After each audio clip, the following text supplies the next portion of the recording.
There.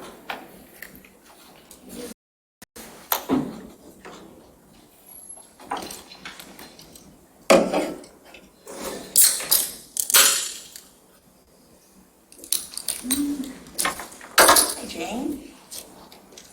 Got a full house. Guys, I don't see over here. It's like I said, you see a different keys.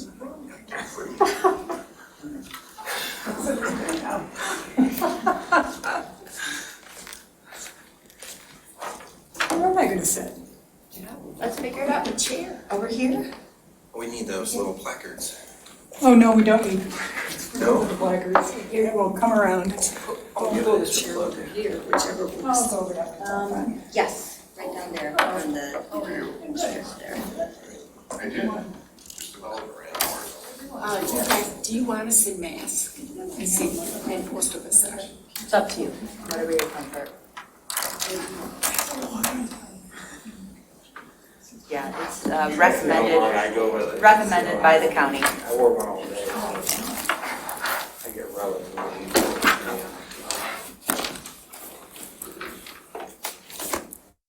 Oh, sorry. To grab you. Maybe I'll give you a little chair. That'd be helpful. What's helpful to you? I'll stick on the corner there. We just started the negotiations, we probably 10 days at least, probably. Still Did you need to take that? Oh, I did. Let me ask you. Which one? Oh, I can't see.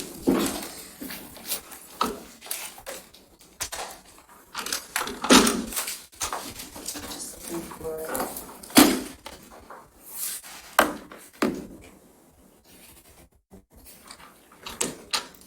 Just gotta get counted as well.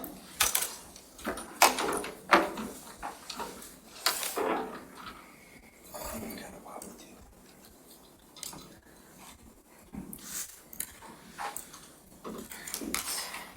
Great. How do you doing? Oh, it's. I'll see the session, actually, just bring this with us. Started. Yeah. Adapter, so we can just project. Okay, I'll get in quick. Okay.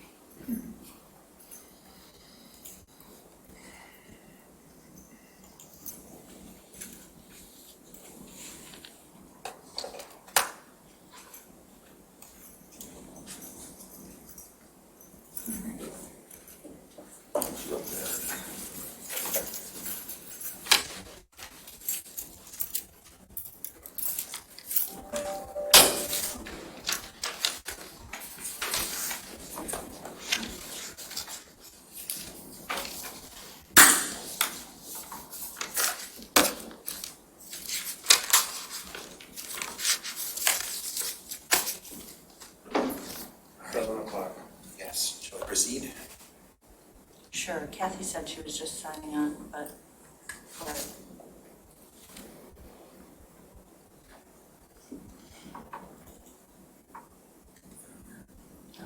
Recording in progress.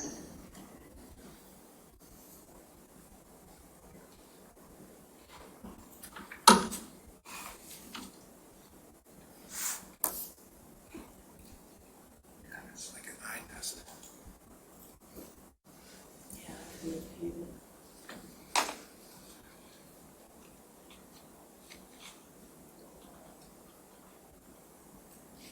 Well, good evening. I'd like to call this meeting of the Scio Township Board of Trustees to order at 7:01.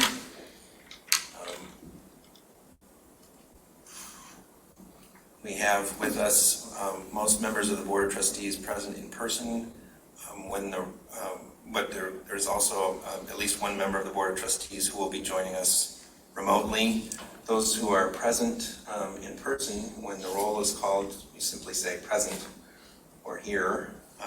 If you are participating remotely, please indicate the location from which you are participating. Please call the roll. Hathaway, Present. Palmer, Present. Flintoff, present, Corto, Present. Jerome, Present. Noel, Vogel, Present. we have quorum. Thank you. I'd like to proceed to adoption of the agenda. I believe there are some items to be added. Clerk Flintoff, if you would. Sure, thank you. I would like to add 3 brief items. One, under unfinished business, Bob Sendra of Loch Alpine is requesting approval of their fireworks show. So approval of the Loch Alpine fireworks show. The second is new business, authorization to hire temporary part-time assistant. And the third, under new business, the April/Andres Farm purchasers are requesting permission to go onto the property to do improvements.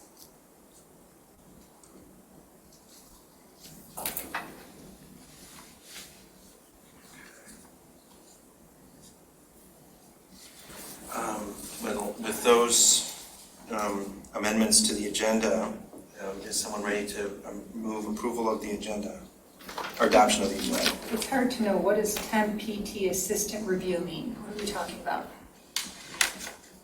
Well, Temp PT assistant. Temporary part-time assistant, is this for utilities? Is it finance? Is it Temporary part-time assistant to help with AP and payroll for some finance assistance. finance? So this came out at 3 this afternoon. There's no paperwork, there's no Correct. background that we get to review? well, Correct. we'll discuss before we act on that, of course. This is just to Okay. add it to the agenda I at this just, point. it's the very late ad that I'm bringing notice to. Yep, that is true. With those modifications to the agenda, is anyone ready to move adoption of the agenda? So moved. Moved by Palmer, support by Jerome. Please call the roll. Hathaway, Yes. Palmer, Yes. Flintoff, yes, Corto, Yes. Jerome, Yes. Noel, Vogel, Yes. motion passes. Agenda adopted as amended. Will, if I could, I just got notice from Kathy Noel that she's trying to get in, so I'll try to work with her. Okay. Well, the next item is approval of the minutes. We have 3 sets of minutes to approve at this meeting. Are there any modifications to either the July 10th, July 13th, or July 27th minutes?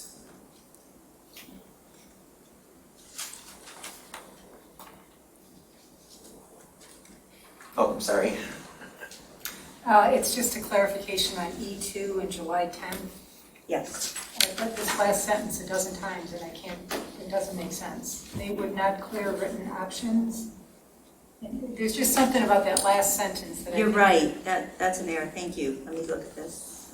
Their disagreements, they would note, excuse me, not should be note. They would So where is this again? note. This is- Page 2, July 10th, under E2, Rules of Order, second paragraph. Where there were disagreements, comma, they would note clear written options in the draft for deliberation by the board. That makes sense. That's an error. Should not be not, should be note. Not to work, just wanted to make sure we understood that. Thank you. Are there any other corrections to the minutes?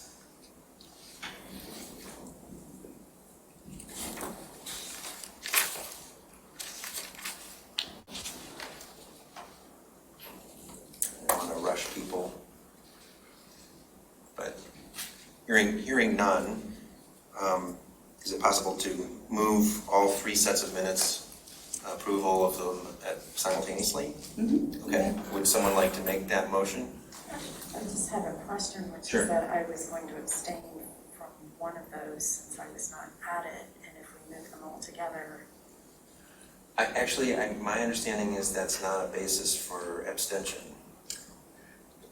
Yeah, ultimately, we'll decide this in rules of order. This came up before, and I know Alec, Because I wasn't at the one either. you had one, and so I think it's open for discussion, so I would suggest. Oh, so since we don't have rules of order, if you want to, why don't we just do We each of each? have We could allowed do it. Alec to do that before. All right, so why don't we do each of them individually then? We'll start with the minutes of the meeting of July 10th. Is someone ready to move As approval? amended. Move as amended. Ready to make that motion? So moved. Moved by Palmer, A second? second by Vogel. Please call a roll. Hathaway, Yes. Palmer, Yes. Flintoff, yes, Corto, There was only one I abstained because I wasn't at it. Oh. Jerome, Abstained. Noel, still not present, Vogel. Yes. July 10th minutes passed as amended. Approval of the minutes of the regular meeting of July 13th. Is someone ready to make that motion? So moved. Moved by Palmer. Do we have support? I'll support. Support by Vogel. Please call a roll. Hathaway, Yes. Palmer, Yes. Flintoff, yes, Corto, Jerome, Yes. Noel, absent, Vogel. Yes. Minutes adopted as presented. Minutes of the meeting of July 27th, 2021. Is someone ready to make that motion? So I make it unanimous? I move. Moved by Palmer. We have support. Support? Oh, support by Clerk Flintoff. Please call the roll. Hathaway, Yes. Palmer, Yes. Flintoff, yes, Corto, Jerome, Yes. Noel, absent, Vogel. Yeah, I should have brought this up. I will say yes and take what I'm thinking into the discussion about rules of order. Okay. Minutes adopted as presented. Next item is communications to the Board of Trustees. Clerk Flintoff? Sure, they are presented in here for you. They look the same, and what I'm trying to do with the large volume is you may notice that the agenda items have hyperlinks so that you can now go into each item if you want to print some and not all materials. And further in the background, they're being tagged by subject so that in the archives along with the materials, we can go back and say, search East Delhi variants and have the associated comments come up. Great. Well, that brings us to the consent agenda. Public comment? Oh, I'm sorry. I skipped right over it. Public comment. I'm sorry. That brings us to public comment. So this is the time for members of the public to speak for up to 3 minutes on any items on this agenda. Later throughout the meeting, supervisor will ask for public comment on each item on this agenda for possible action. If your public comment is on a possible action item, then you may comment later when that item is discussed by the board, or if you prefer, you may speak on that action item now. I ask that those who are not present raise your Zoom hand to be recognized. Those who are present may simply approach the table to speak during public comments. Board of Trustees members, when seeking recognition, may use their Zoom hand if they're participating remotely, or raise your actual hand if you are present. I would ask that no one be interrupted during his or her comments, and that all remarks be addressed to the moderator and not to any other individual. Members of the public will each be given one opportunity to address the Board of Trustees on any one issue. Public comments are not an opportunity for back and forth dialogue. However, at their conclusion, a member of the Board of Trustees may ask for recognition from the moderator to respond to a question of fact. Although we cannot help but have some repetition, please try to avoid reiterating the same points which were made by previous speakers, and please do not involve personalities. Be as factual as possible. And to the trustees, I would add the reminder that we too should avoid personalizing our comments or ascribing motives to others.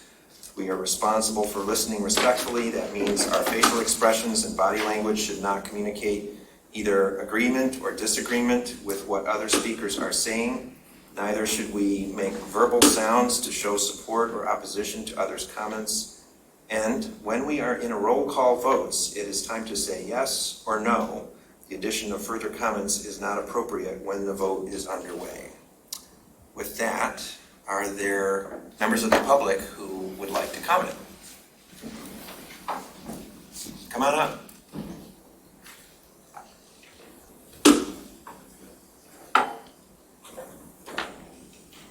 Good evening.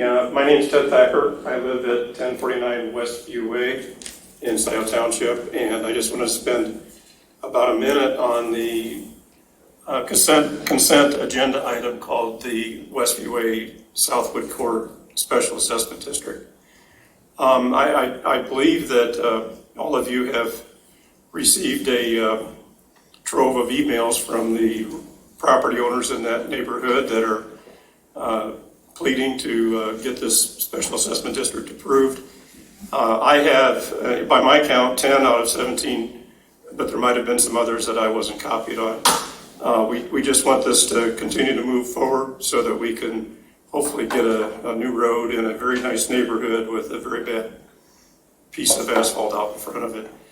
I know there's overwhelming support in our area, and we're looking forward to this moving forward, and for us representing ourselves here in the meeting that it will be held, the next hearing will be held on it. That's all I have. Thank you.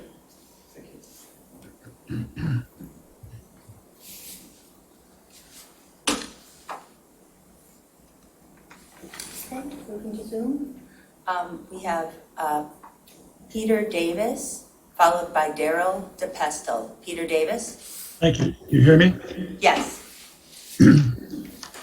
I live at 3225 North Wagner Road. Addressing the board on the issue of the Honey Creek pathway, which I think you are aware that I'm a resident right on Honey Creek, goes through the middle of my property. I have on both sides of the creek. I've already expressed my views in a statement dated July 15th, which is part of your record. And since then, I've also sent a letter to your planning firm, the Carlisle Wortman firm, on this issue, asking that any reference to the Honey Creek pathway be removed from the master plan, and that any of the conceptual maps which are in the master plan and also in the township's newsletter, that those be removed. It prominently shows the Honey Creek pathway, and while it does say ... it does show also that it's a proposed plan, and it's marked out so that anybody that wants to test it or try it could do so. I think it's an open invitation to trespassers, and it could be very harmful to the residents of along Honey Creek. I believe that 100% of the residents are opposed to this pathway, would never grant an easement. And as Will Hathaway said on one occasion at least, that if the residents don't grant pathways, the pathway cannot be completed, which is good. Mr. Hathaway also stated, at least on one occasion, that he believes that a pedestrian pathway, adds value to the property. In this case, I think the very opposite is true. It would not add value to these properties. It would reduce the value dramatically. Last night I watched the planning commission meeting, and one of the commission members stated, "Can't we remove this ... off the map?" So at least one member of the planning commission, I don't know who it was, the name wasn't indicated, but she suggested, and I'm asking for, that this map have the Honey Creek pathway removed from it, And any reference to the pathway be taken out of the master plan, and no more maps be published, because they are an open invitation to trespassers and would result in numerous lawsuits that I don't think the township wants to get involved with. Thank you. Thank you, Peter. Next up is Daryl DePestel, followed by Rob Pattinson. Daryl? Great, yeah, Daryl DePestel, 6821 Bridgewood Hills Drive. Thanks for the opportunity to speak tonight. I just wanted to follow up on Heron Farms conditional use application. Can you hear me okay? Yep. And well, it's in reference to a letter of correspondence that was received, and it's in the packet. I sent a letter later today, and it may not have made the packet. And I wanted to bring everyone's attention to that, because last I know, the Planning Commission had a recommendation to deny the Heron Farms conditional use application, but I don't believe the board has acted on that recommendation yet. And so on the agenda today, I see that there is a letter from Council Scott Munzel on behalf of Heron Farms. And there were several statements that need acknowledgement. First, the letter asserts that the conditional use application was denied and somehow denied Mr. Heron's right to have a farm market, which was not the case. The letter also had a tone asserting that because he was planning to start a vineyard, that he was provided carte blanche protections under the Right to Farm Act, as well as the generally accepted agricultural management practices. To the extent the letter stated, and I quote, "There are no restrictions on hours of operation, numbers of customers or attendees, or the presence or volume of music. So perhaps it's safe to assume there'll also be a weekly fireworks display, all in the name of the right to farm." So I found it intriguing also that the letter refers to a tasting room and a farm market barn, and seems to omit reference to the corporate events and limiting the number of weddings per year, along with amplified music that was referenced in the past. So tangential to this topic, this afternoon, after I reviewed that letter from Mr. Heron's counsel, I reached out to several members, including the committee chair of the advisory committee for the generally accepted agricultural management practices for farm markets. I also spoke with the Regional Right to Farm Act contact at the Michigan Department of Agricultural and Rural Development, the actual compliance inspector. And I spoke to them at length regarding the Right to Farm Act and the standards. Not one person I spoke with would support party barns or commercial wedding. Would support party barns or commercial wedding venues as a farm market under the Right to Farm Act or for farm markets. So, you know, it's going to be really important here for legal counsel at the township to review the Michigan Right to Farm Act, specifically Section 3.2. Again, I've sent the letter to the Board of Trustees, and I encourage you all to review it. I strongly urge the board to accept the Planning Commission's recommendation to deny the Heron Farms conditional use application. I've already provided. Yep, thank you. Thank you, Daryl. Next up is Rob Pattinson, followed by Gillian Carey. Rob? Thank you. Can you hear me? Yes. I believe it is a mistake to include the 4 SAD items in tonight's consent agenda. First of all, because the consent agenda removes discussion and allows the issue to appear to be slipped through the generally accepted process of proposal, discussion, and vote. Secondly, at least one of the 4 SADs was voted down months ago and now appears as if the agenda as if it wasn't. Excuse me for just a moment.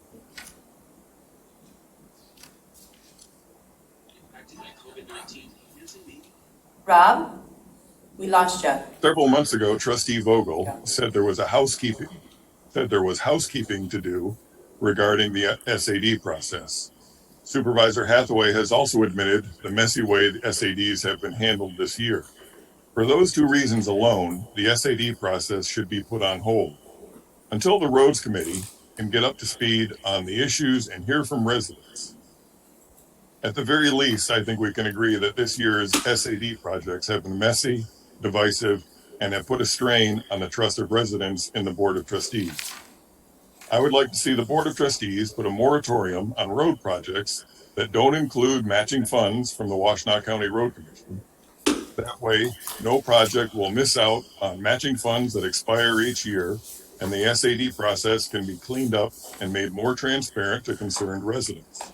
Please remove the 4 SAD items from tonight's consent agenda. Thank you. Thank you, Rob. Next up is Jillian Carey. Jillian? Good evening. Hi. Hi. Okay, this is a little unusual how this is set up, so I'll just go with it. Thank you for tonight. I find it curious that the board is looking at rules of order. I think it's a good thing. However, what concerns me is that implementing rules of order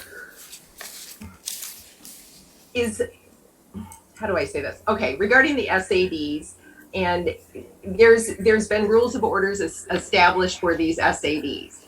We've had the 2006 resolution, and we've also had the SAD process that I believe Mr. Kidder and the Roads Advisory Committee created. And over time, that has been set aside and pushed away. And a few residents, unappointed officially, excuse me, we're in charge, and it's created a big mess.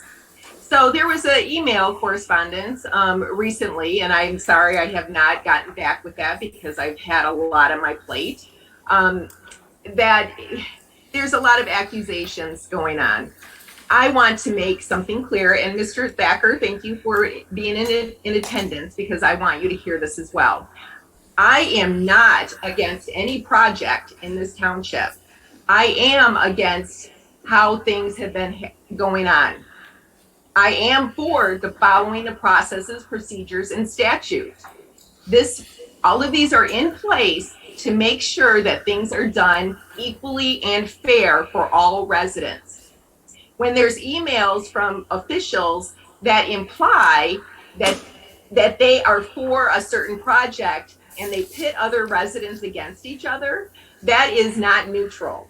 And that is not what elected officials are supposed to do. Mr. Ransom emailed me because he has emailed the board or Supervisor Hathaway and did not get a response to his serious questions. There's no reason why these questions cannot be answered, not just for Mr. Ransom, but for everybody in his neighborhood. This is only one SAD.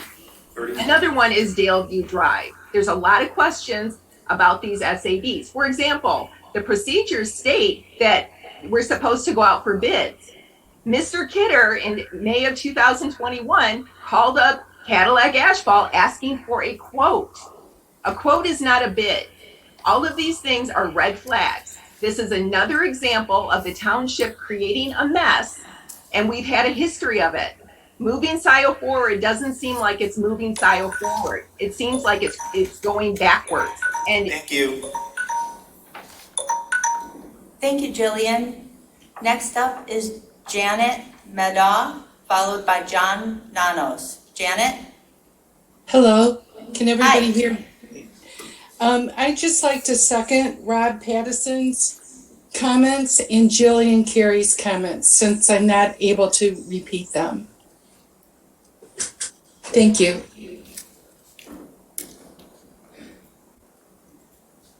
Thank you, Janet. Next up is John Nanos. John?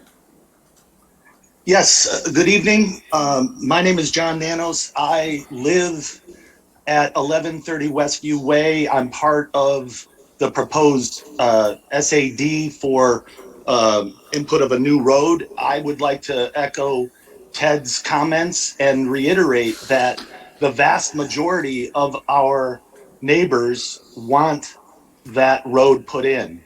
And we've approved that by a vast majority. I believe it's 15 to 17, or 15 of the residents that have responded are in approval. Only 2 are in dissent. I would like to make that clear. You are opting on our behalf by the majority in our subdivision. So we would definitely, political issues aside, the majority of us would appreciate your support for the SAD. Thank you.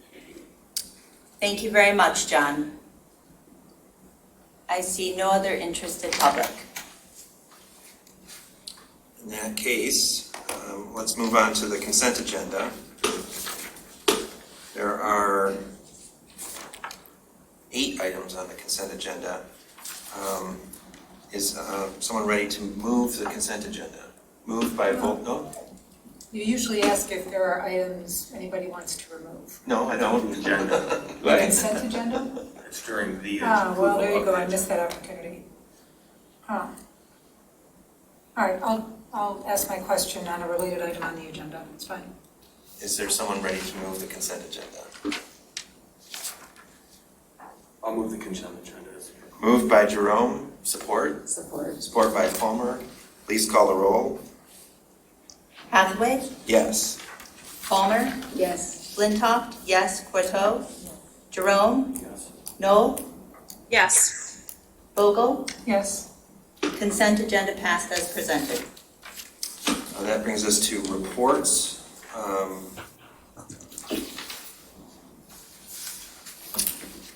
Just gonna start with other people's reports, not our reports, but I guess. Whatever you want. I was gonna start with the code enforcement and the fire chief and then move to our regular reports. So if we could go, if the, Would you like me to bring Doug in? yeah, if you could bring Doug Luan in to give the code enforcement officer report. Okay, Doug, you should be able to join soon. Here you are. And I just want to note, I know attendees cannot see each other. We have 32 people in attendance virtually on Zoom. And hello, Doug. Hello, how's everybody? So in your packet is, I assume everyone can hear me? Yes. Okay. In your packet is the code enforcement report that is put together by Ralph Pizzola from our office that goes over the activities that he's been working on. I think he went back to February. I'm looking at the report here. It's some of the activities back to February. And those activities up till I think the latest was July 27th of last month, some of the activities. And we tried to organize the report, trying to do this on a regular basis for the township board members. So everyone is on the same page with some of the code enforcement action that's going on within the township. And tries to organize this into, of course, where the report occurred, when it took place, if a ticket was issued, what was the issue, what Ralph found when he went on site, and then if there's multiple inspections, and then what the action is. So as you see, some of the more current issues that occurred in July are still open, shown as to be determined as of action. And then when we get into more May and June, you can see that there has been some action. Some are still open, but many have been abated, particularly as we get later towards the spring, early spring and late winter. So that's the report. I mean, if there's any questions about anything, I can try to answer those on the process or how this works. And if there's any specific questions you would like to ask of Ralph, I can certainly relay those to him and then get back to you. So this is, again, just a report we're trying to provide to the township board monthly or every other month to let you, keep you updated on what's going on in the code enforcement world. And if you have any questions, I'd be happy to try to answer them. Are there questions? Just a brief question. I noticed that a lot of these have to do with light, vehicles, trash and so on. Is that frequently a source of code violations? Is that one of the bigger violations you deal with in the township, just as a matter of perspective and history? Yeah, many of the complaints are for inoperable or unlicensed vehicles that someone might have on their, on the property, typically in the front yard or in the driveway that's been sitting there for a while, or particular maybe trash or some kind of blighted condition. And I will say, 9 out of 10 times, residents, when they find out that there's a violation, they're very cooperative and work well with Ralph, and things get cleaned up. Unfortunately, there are the times that there are a few folks that don't want to be cooperative, and then that's when we have to involve the township attorney who works with us with code enforcement, which is Vic Lillick. But those are more the exception than the rule. But yeah, for whatever reason, inoperable or unlicensed vehicles are one of our kind of common, very common complaints from residents.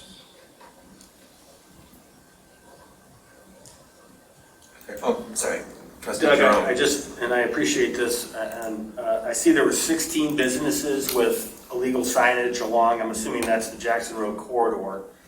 And I tried to reach out to our sheriff's representative. Are we sending any correspondence to other violators that are not businesses located along Jackson Road, referencing some common, and we've had this discussion before, common violators that populate other corners of the township? Or are you not a function of that?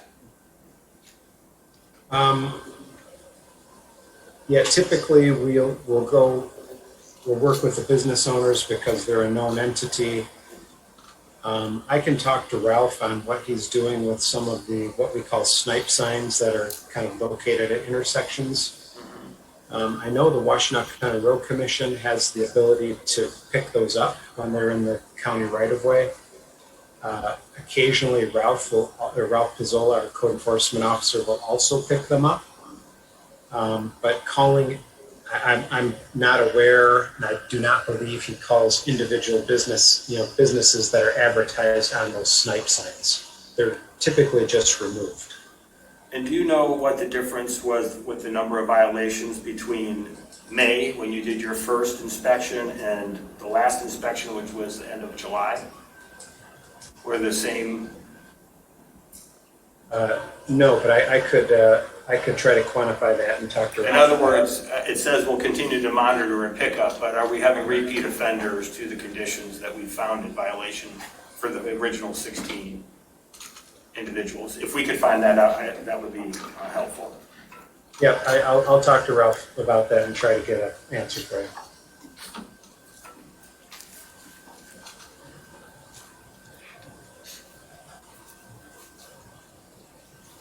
Are there any other questions? Trustee Knoll, I don't want to miss you. No, I don't have any questions. Thank you. Okay.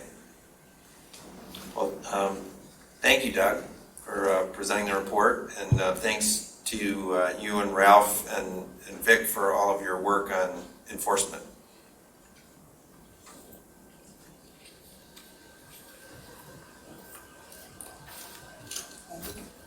So yeah, sorry, Andy, coming up.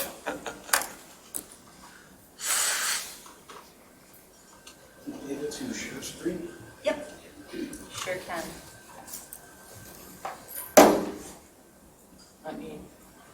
Let me just bring you in here, Andy. Sure.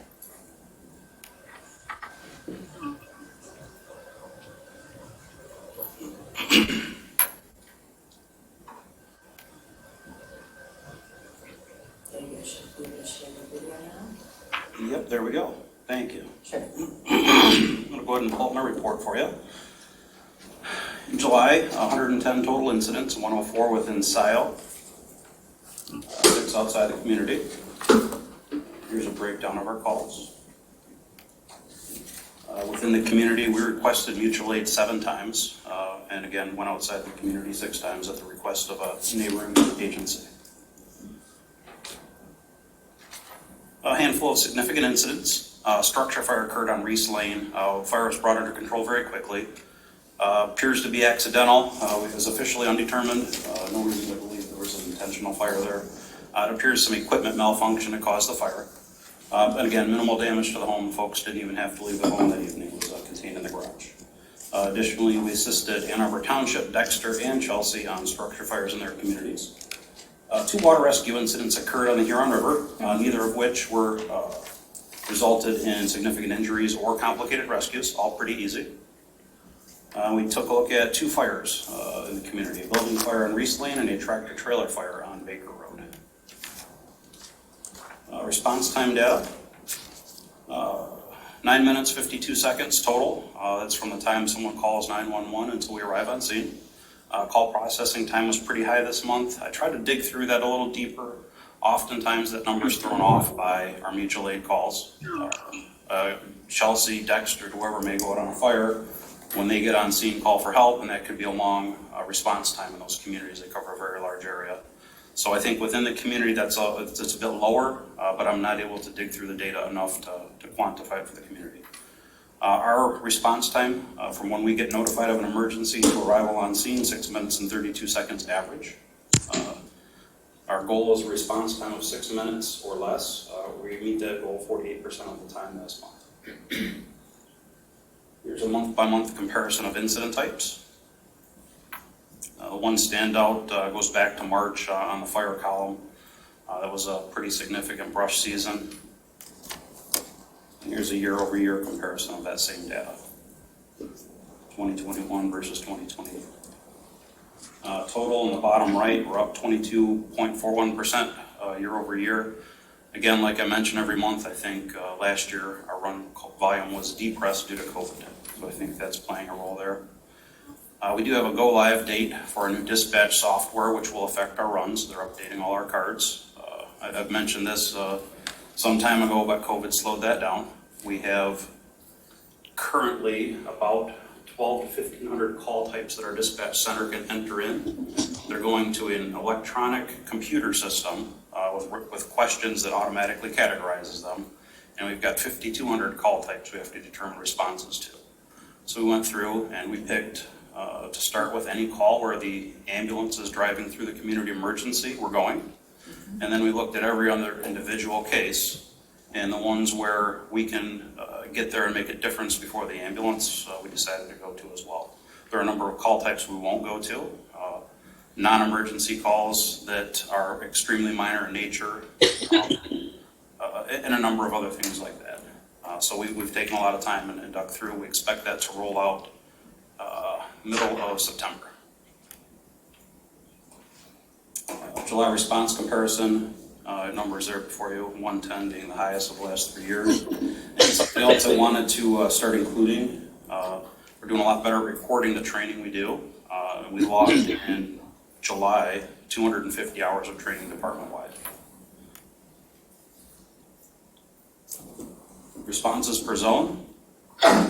Our busiest zone as of this date, or I'm sorry, July 31st in 2021 is Zone 3, western side of the community. Southeast being our second busiest, and the northeast being our least busiest. That's tracking pretty closely with population density, as we would expect. Here's our heat map of responses in July.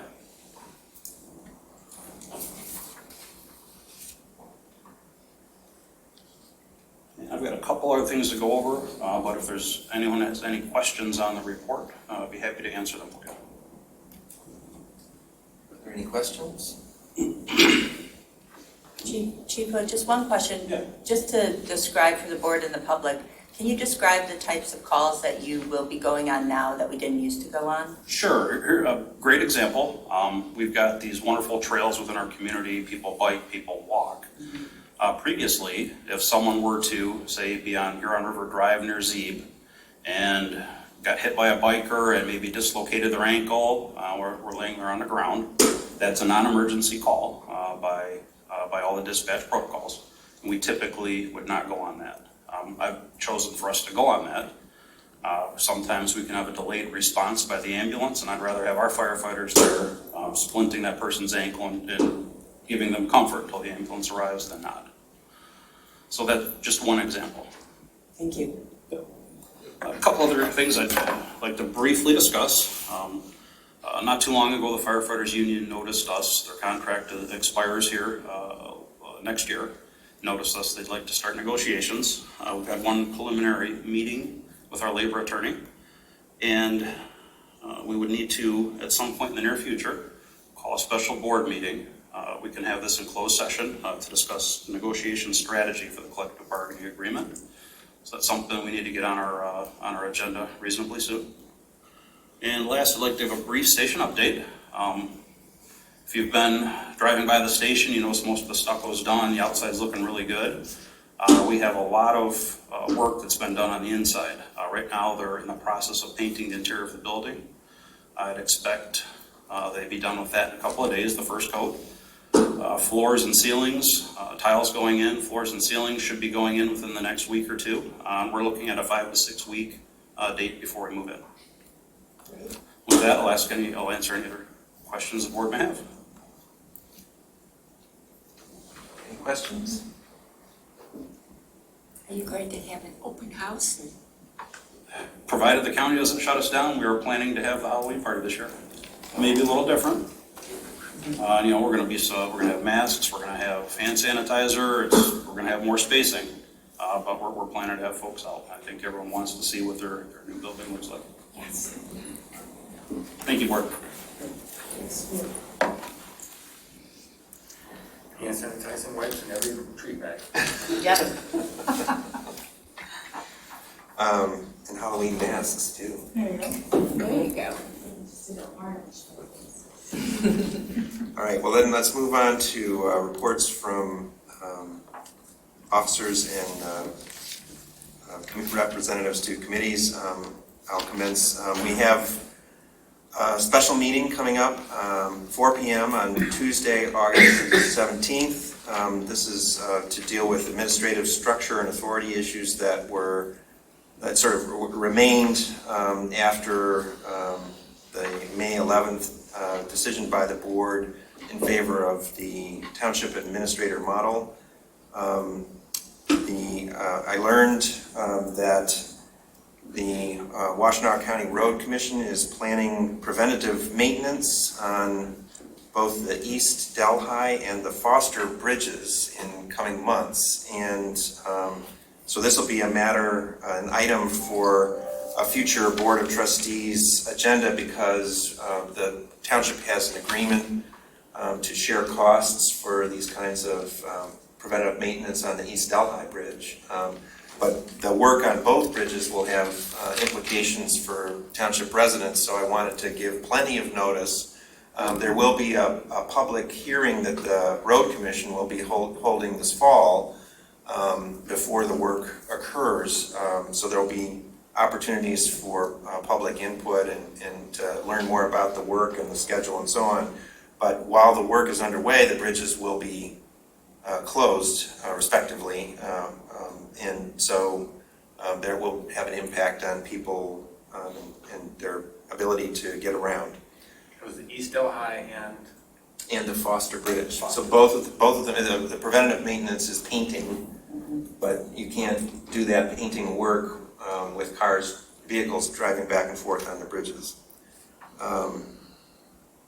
With that, I would like to move to introduce our new assessor, Warsha Kulkarni. I'm very pleased to introduce Scio Township's new assessor. Warsha Kulkarni began working at Scio Township. Come on up. Began my camera eventually. That's right, the live camera then. Right. She began working at Scio Township at the end of July, and Warsha is already helping with tasks such as reviewing the special assessment districts in today's agenda. Warsha has 21 years of experience in property appraisal and has used a lot of technical tools that will be helpful in her work here. She has prepared for and defended city and township valuations in over 750 cases before the tax tribunal. This past experience, her past experience at the city of Sylvan Lake and Bloomfield Township will benefit all of us here in Scio Township. And so I'm pleased to welcome you, Warsha. And if you would like to make any comments to the board, please go ahead. I want to thank you for allowing me this opportunity, and I'm looking forward to doing the best job I can. Thank you, and welcome.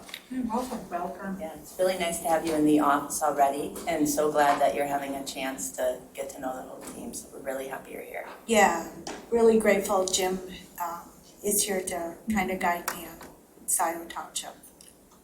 And about the Huron River Road, I was driving along and there was a gentleman on a bike who fell, hurt. I think he got embarrassed that I stopped to ask if he needs help, so I don't know. Incidences. You cut down on the response time when you stopped and helped out too. I'll try to do that next time. Great. Thank you, Warsha. Welcome. With that, report from the clerk. Sure, absolutely. And first I did have a question. Well, you mentioned the special meeting on Tuesday, the 17th at 4. I was hoping we could spend that time on rules of order. I know you'd queried our calendars for both. I don't know if you saw Diane's recommendation about that today, but would like to get some time on calendar to move forward on rules of order since we keep talking about it. We have a draft available, and I'm not as clear on what decisions we'd be doing if not is it the delegation of authority that you want to deal with at the 17th? Well, it's going to be clearer when we put out the agenda, the Okay. materials, and I'm going to be working on that the next 24 or 48 hours. So I'll provide you with a better answer Okay. with that. All right. Well, I would just like to say I'd like to get a time to deal with rules of order. I know we've talked about that. You know, set a date now with a special meeting, or how we want to handle that. Does anybody have any ideas? Wouldn't it be perhaps a little easier for everyone if you put out a couple of dates like we've done in the past when we've got our calendars in front of us? Mm-hmm. I mean, we need to do it, but your memory must be better than mine as to what's going on. The famous doodle poll. Mm-hmm. Trustee Knoll? Oops, you're muted. Oh, you're muted, Kathy. Sorry, you were coughing earlier. Can you, does she need to? Okay, can you hear me now? There we go. Okay, sorry. The doodle poll took a long time last time. I thought we were going to be talking about rules of order also on Wednesday, or at our next meeting, our special meeting. So I think that it is a very important topic for us to address soon. And I thought others thought so too, based on previous discussion among board members. Are others who want to comment? Well, It's an interesting discussion. I thought we were getting a clerk's report out and we're opening up a whole conversation on a particular question. This is usually a time we're hearing report outs. Sure, I can give the report out. It was a follow-up because we've been holding a date for 2 topics, and I just heard a lot. And as you know, the board can set the topic for a special meeting, or well, maybe we can talk about trying to move that forward at least a piece of it at our next regular meeting. It's just summer's getting away from us, and so few dates. So quick updates. Today at 4 p.m. was the deadline for proposals. So we have no proposal, so there shall be no election in Scio Township in November 2021. This is the first time in 10 or 20 years that we have had a whole 12 months without a local election here in Scio Township. Next year in 2022, the dates are May 3rd, 2022, a special election, should one be called. And then, of course, the August 2nd primary and November 8th general election, the gubernatorial elections will be big ones. You may have heard in the news and just want you to know that we are on top of it. There are lots of scams abound. Rather official looking requests for preventative maintenance of our election equipment, forensic audits from, scammers masquerading as firms. Mary and I are following the very good guidance from our Secretary of State, our Attorney General, and our County Clerk have been particularly on top of it and very proactive with communicating with the clerks. Also, the state legislature decided to get involved via the Office of Auditor General. I don't know if you've read about this, but the Republican majority in the legislature, this is sort of a version of cyber ninjas in Maricopa County. But the Office of Auditor General has been reaching out to us, surveying us, asking for information, and we have refused until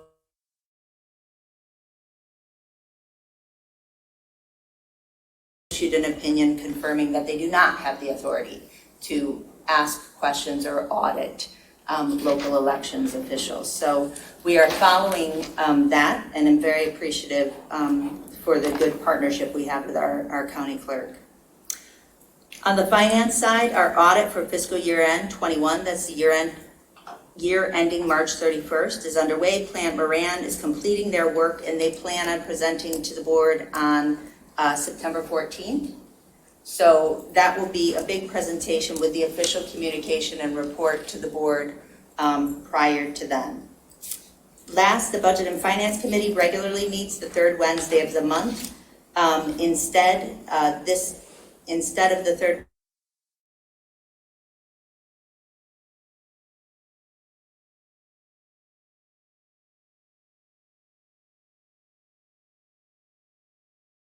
The issue of deputy treasurer on the agenda. Great. Gelman? Okay, I actually submitted a written report. All of you got it today. Thank you. I think I'll leave it at that. Okay. I have nothing really to report for the Downtown Development Authority. Planning Commission? The Planning Commission considered a draft of the new sign ordinance and decided that we need to work on it further before passing it along back to the board. So we will consider it again on the next meeting on the 23rd of August. We continue to work on the master plan, including language around how to collaborate with neighbor communities and working on maps that will be included in the plan. The public comment for neighboring communities ends on August 23rd, and then there will be a public hearing following. The Task Force on Environmental Sustainability is launching tomorrow. The kickoff will be at 11:30. Agenda and Zoom link are on the township website, or should be on the township website. And that's the update. Do you want to just go on with Land Preservation Commission? Sure, we will be taking up LPC business in closed session. Other than that, we had a successful hike with parks of West Scio Preserve last Saturday, and our next preserve hike will be Saturday, September 11th at 10 o'clock at Liberty Ponds. So who did that date again? Saturday, September 11th, 10 o'clock at Liberty Ponds, which is on West Liberty. Great, thank you. Transportation Alternative Planning Committee. Oh, that's me. Excuse me. TAP. We meet tomorrow. As everyone probably knows, Zeeb Road Phase 3 construction is underway. You can see that where the path ends now and extends north of Miller Road. There's great weekly updates that really, the work's all on schedule and looking just great. Parkland Plaza, that construction starts later in August and will be completed this fall. Much like we did with Zeeb Road Phase 3, there's now a video up on the website with information for residents, and a letter has gone out to all the folks on Parkland Plaza that we've been working with. The team is working on the master plan, input to the master plan, and regarding Honey Creek, had a good discussion at the last meeting with just lots of residents, and really great to have that input. TAP will be making a motion at the next meeting regarding what we might do with Honey Creek on this concept map. And really the map represents concepts to take out to our residents for input. So that discussion continues. Really 3 driving factors that are very much under consideration are the input from residents, especially along Honey Creek. I'm losing my train of thought. The emerging, well, actually, here's the second one. The second one is that's a highly sensitive area, and there's just a lot of respect for the sensitivity, the disruption a potential pathway could represent through there. And then the third factor that's really driving the discussion is with this emerging sustainability focus in the township, that weighs in on, again, what kind of concept TAP will reflect on that map to bring to the public for conversation.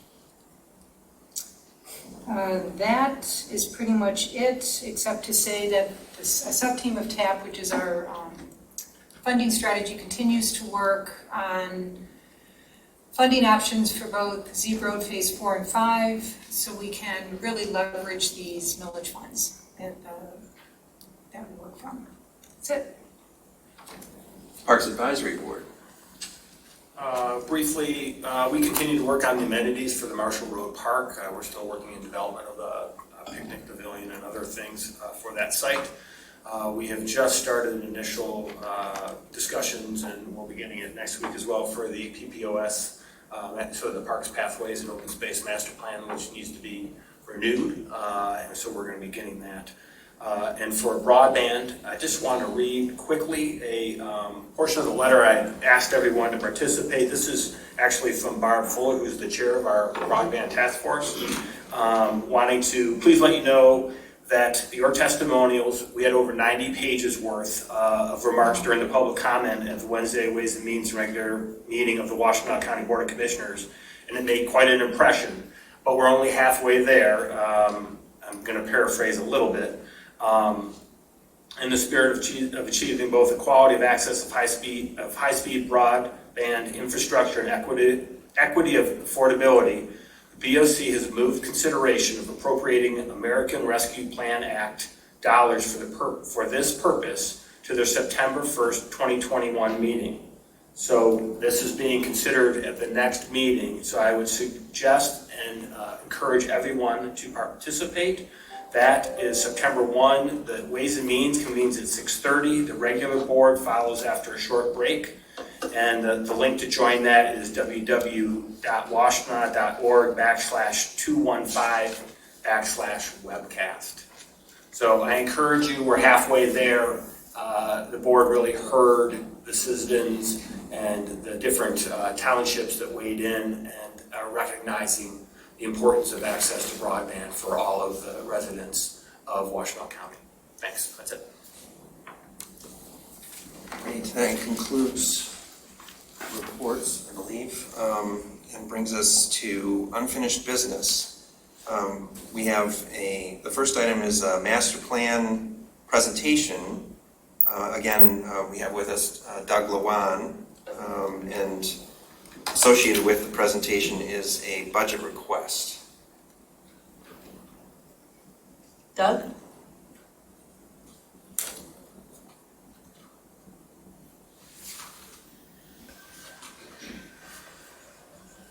Okay.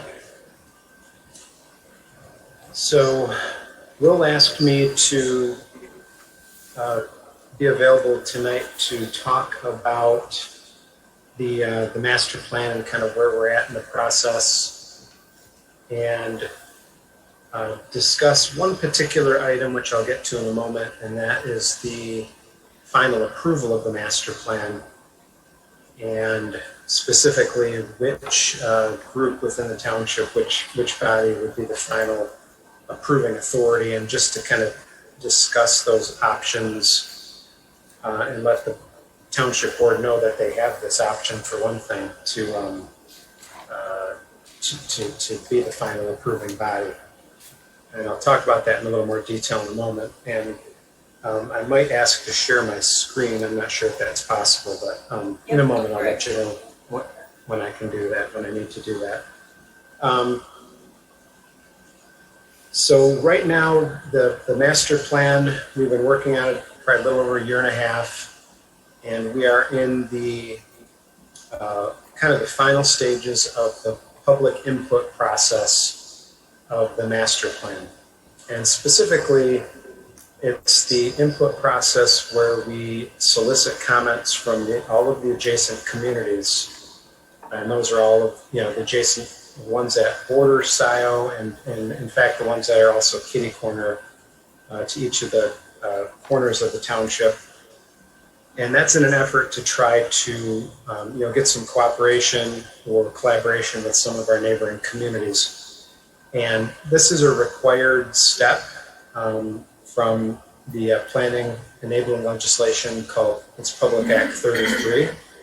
And this is the law that allows a community to have a master plan and have a planning commission. And so there's two laws in Michigan that we use very carefully in planning and zoning, and that's Public Act 33 and Public Act 110. Public Act 110 is the zoning part of the equation, and both Public Act 110 and Public Act 33 are very closely related. With regard to where we're at, again, the public comment period, that will end on August 23rd, so 2 weeks from yesterday will be the end of that period. What happens after that period is we will take all the comments that we've received from our adjacent neighbors, if any, and at this point the only comments we've received from adjacent communities is from the city of Dexter, and we had a very nice meeting with the folks from Dexter on some of they had some ideas and questions for us about the master plan. We had a meeting with them in late July. I think it went well. That was a big topic of part of our planning commission meeting last night, was to go over the comments that we received from the city. And we haven't received any other comments from adjacent communities, but as you all know, and is located on the township website and was mentioned in recent township newsletter, that this 26 or 63-day period that ends 2 weeks from yesterday, we've also tried to solicit public comment on the plan. So if there's any folks out there in the audience that are in the audience or watching this or might watch a recording of this, you've still got 2 weeks to get any comments in. Those comments would come to myself or Laura Krebs from our office. And both of our emails are found on the township website under the master plan to provide us any comments that you might have. So once this public comment period is over, the planning commission has to hold at least one public hearing on the master plan. And after the master plan is, or after we have the public hearing, the planning commission is free to adopt the master plan. Now, in planning terms, a relatively recent development that occurred roughly in 2006 is that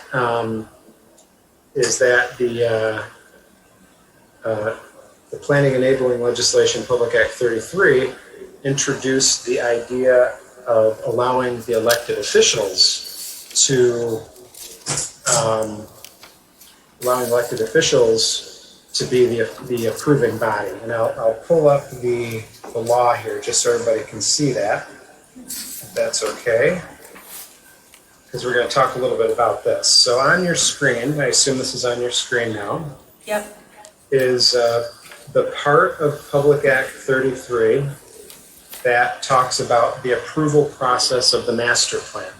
So the yellow part, the part that you see in yellow, is the part that is kind of the traditional way that master plans were adopted. And I was alluding to a minute ago, this new part, it's not new anymore, but around 2006, the law changed to allow township boards to exert their desire to be the final approving body of a master plan.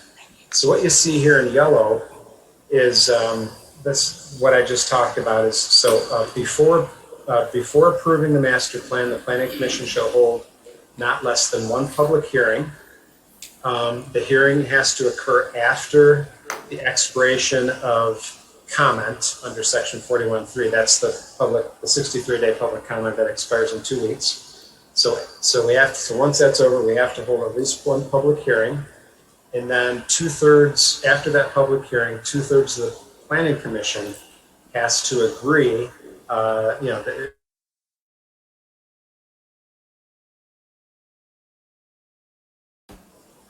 planning commission is supposed to. So after they adopted the planning commission, all they're required to do at that point is to submit a copy of the master plan to the elected officials. And that's how the law used to be, and that's how all communities did it. End of story. Planning commission used to be the approving body. It was adopting a master plan was one of the only true approval duties that a planning commission typically would have.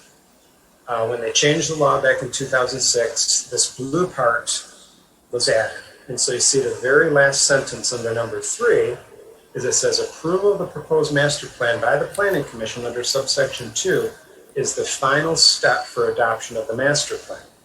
And then it goes on, unless the legislative body by resolution has asserted the right to approve or reject the master plan. So this is where I think Will wanted me to discuss this to let the township board know you have this option. The township board may by resolution, it doesn't have to be a very complicated resolution, you may assert your right presumably at any meeting. It could occur at this meeting, certainly doesn't have to occur at this meeting, just sometime before the township planning commission would adopt the master plan.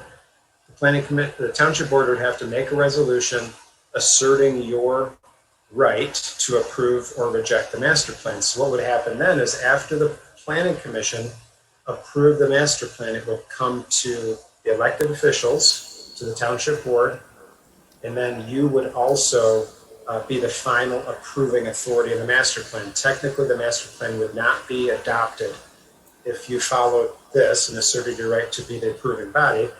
The master plan would not be adopted until the elected officials agree to adopt the plan. Now, if the plan gets to the elected officials and the elected officials are not happy with the plan for some reason, they can send it back to the planning commission with comments, and then the planning commission would presumably fix those comments or address those issues and then make another recommendation to approve the master plan, and it would then go back to the township board again. And this little circular pattern could keep going. If the township board still wasn't happy with it, it could go back to the planning commission.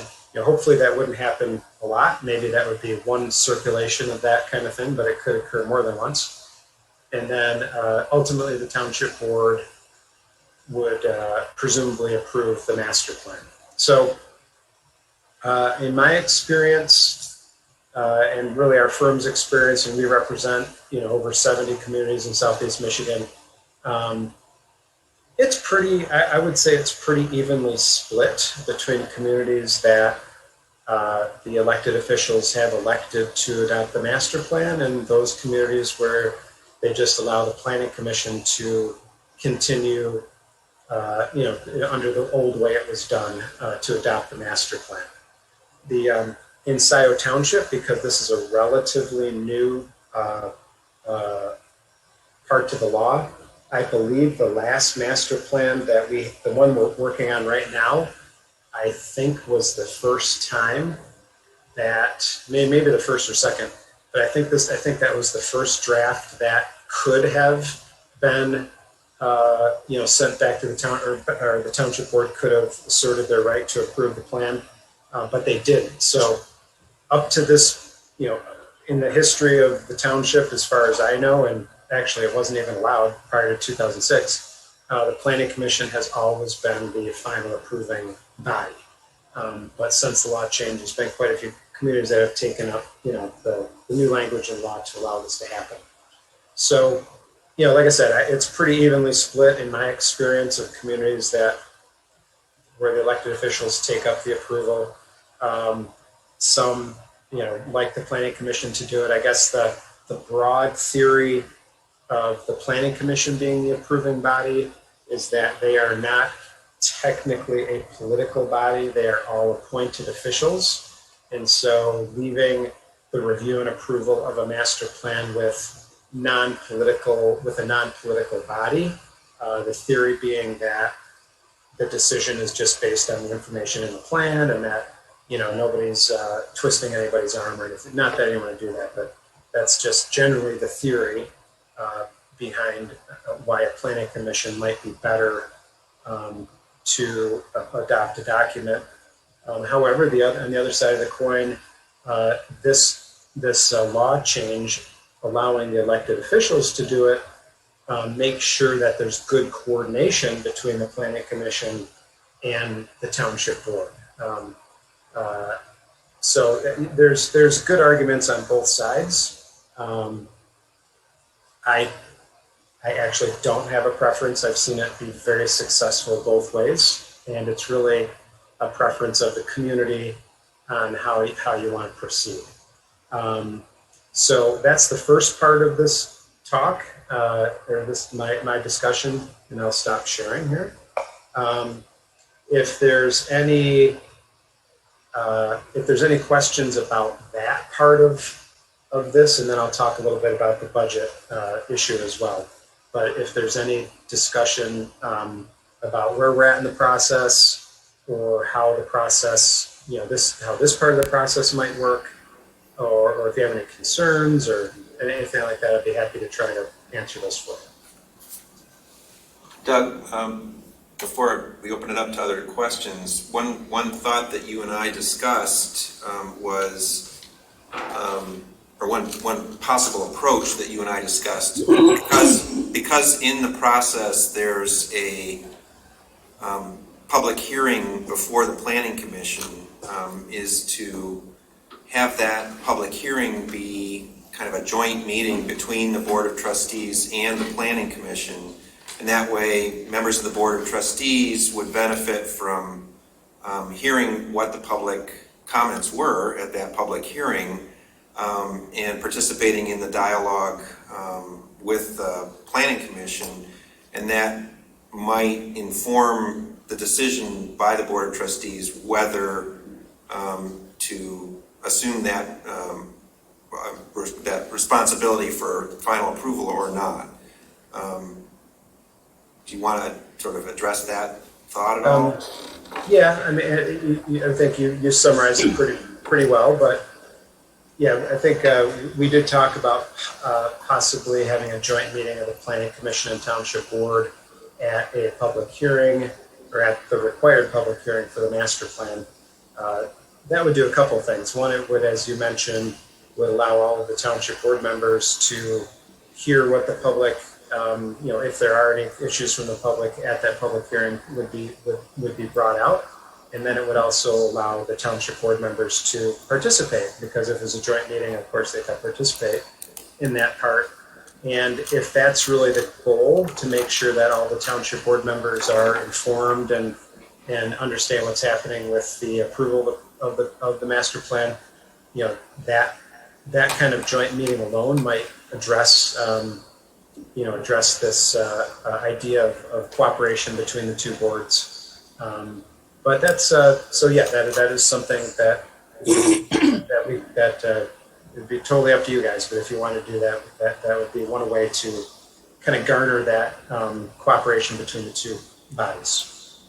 When, do you have a sense of when that public hearing might occur in September? No, I mean, it could occur anytime. I mean, it's I've seen some communities that have scheduled a public hearing on the day that the public comment period ends, and then adopt their master plan on that day. Now, in those cases, they were not controversial. There's really no controversial issues, and everyone is on board.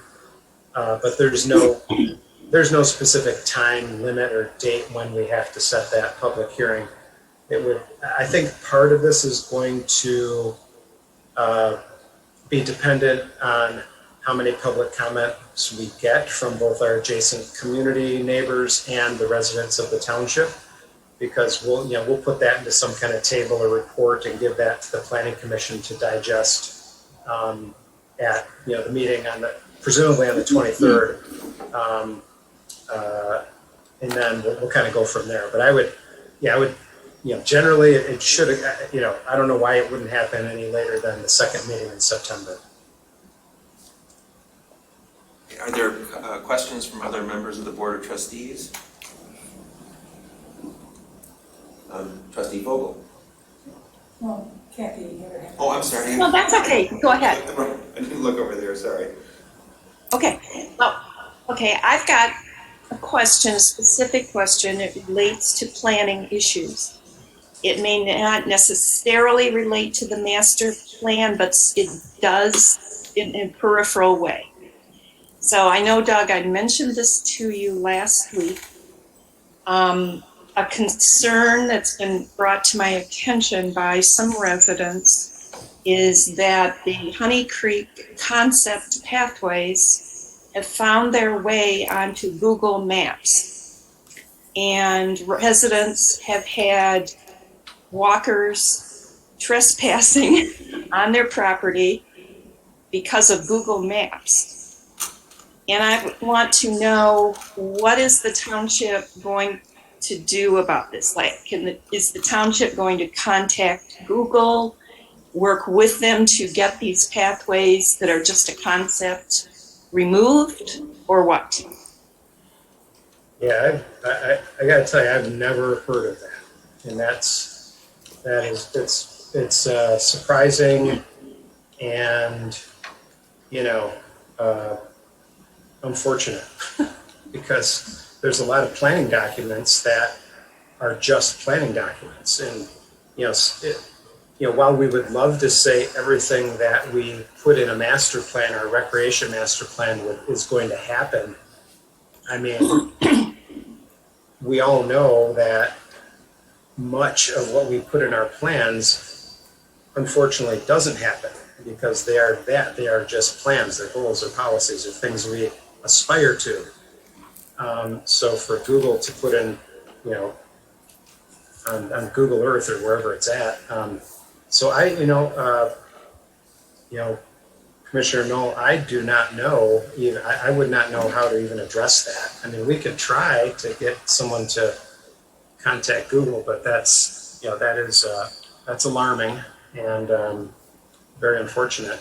But I don't have an answer for you how we would try to begin to get those paths removed from Google Maps.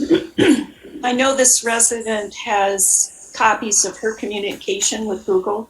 She has tried multiple times to get the pathways removed, and she has not been successful.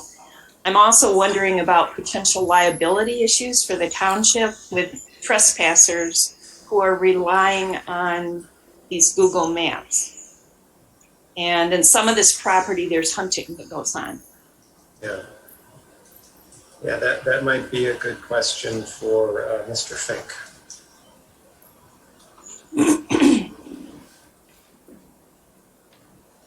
Are there other questions? Jane? I guess my only observation about this is master plan is a significant strategic guiding document. It reflects the work of many, many boards and commissions, much of the township staff. It feels to me a very natural step to simply, much like the planning commission and many boards and commissions do, bring a recommendation to the board of trustees for a final approval. And then the planning commission does a great job. All the commissions are interlinked. It just solidifies an agreement across all aspects of the township. So this is impressing me as uncomplicated, that to have the end of public comment, to have a public hearing, for the PC to recommend adoption, and for it to come to the BOT for final approval, seems like a very natural progression. Are we deciding this tonight? Is this a discussion? This is just a discussion tonight. Yes. Got it. Clerk Flintoff, sorry. It's okay. Everything's fine. So thank you, Doug. I appreciate the background on it. I agree with Jane. I think it's nice to have a important document like this approved by the board. I will say, as one of the board members who knows the least about planning, I need to get up to speed. And so, you know, I think for me, I don't know if it's a sit-down, one-on-one, Doug, but to go between what are the major changes, because as an average reader of our draft master plan, picking it up, reading the whole thing, I don't know what's different. I don't know what's new. Mm-hmm. So that's one big point. The second thing that I've noticed, you know, hearing from the community, hearing, you know, at the Railroad Street meeting, when that table of road SADs was raised, Rob Pattinson, hey, page 90 whatever of the master plan. And I'm sitting there, Will goes back to look, I go back to look, we figure out what it is, and what it appears to be is a table put in for context. And even with the pathways put in for context. Important context, you know, could have some more explanatory text about what's proposed versus possible, or with the road SADs, what's past versus present.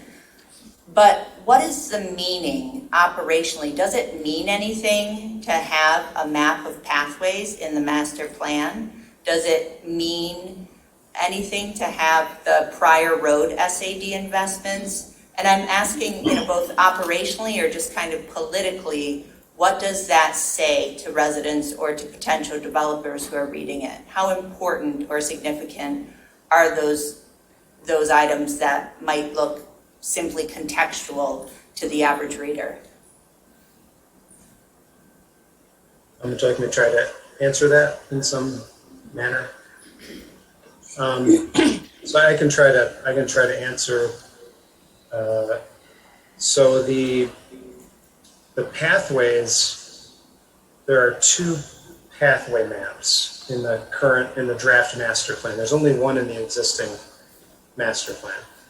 And that map is important and does guide us in some very specific, in particular, one specific way, and that's when a developer is building, constructing something, doesn't matter what it is, a commercial building or residential development. If they're constructing on one of the paths shown in the current master plan, they are required to build those paths on, along the frontage. And so there's currently a link between the zoning ordinance and the master plan. And that linkage is more in relation to the map, the older pathway map that shows many of the, what we would call kind of safety paths along the public road rights of way. The second map, that is the, I believe it's the TAP map, that is more of a goal of where, now maybe it's not everyone's goal, but it's the goal of the TAP group of where they would like to put maps, or where they'd like to put pathways. We could leave the map in there, and it's certainly not it's not a guide over what the township has to do or what the township's required to do. But generally speaking, if you have a pathway or some other feature, it's kind of similar with the Parks Master Plan. If you show a park or you show a path, you have a much easier chance of getting funding for that park or path through grants. Because the group that you're asking for, whether it's the state of Michigan or the county, if they know that this, for example, a park or a path or some other feature is something that has been contained in the zoning ordinance and that it's important enough to be in the zoning ordinance, that would help a community get grant money or funding for that path. So that's an important aspect of having a map like this in the township master plan. Is it necessary to have the TAP map specifically in the master plan? I think as long as we made reference to the TAP plan, that would probably be good enough, just like we make reference to the Parks and Rec plan. We don't have the whole Parks and Rec plan in the township master plan. So, there are, I guess to answer your question, there are levels of importance of some of these plans and maps. The first map that shows more or less safety paths is very important because it's linked directly to the zoning ordinance. The second map is more, how I look at it, it's a reiteration of the importance of certain trail segments that the TAP group has put forward, and it would help the township with grant funding and things like that in the future if those were to occur, or future planning purposes. Does it mean the township has money set aside or will be building those paths or trails? Certainly, yeah. Absolutely not. But it's certainly a planning document, and that's my experience, is if it's in the plan, the community has a much better chance of getting funding for those paths. That's helpful, Doug. And I raise those two examples of the road SADs and TAP map just because they've come up, but I'm sure that there are a lot of items in the master plan, and it would be helpful for me to gain an understanding to know how significant is, this aspect or that aspect in the plan. So thank you. Well, if there aren't additional questions, I'm sorry, go ahead, Trustee Knoll. I had one more question.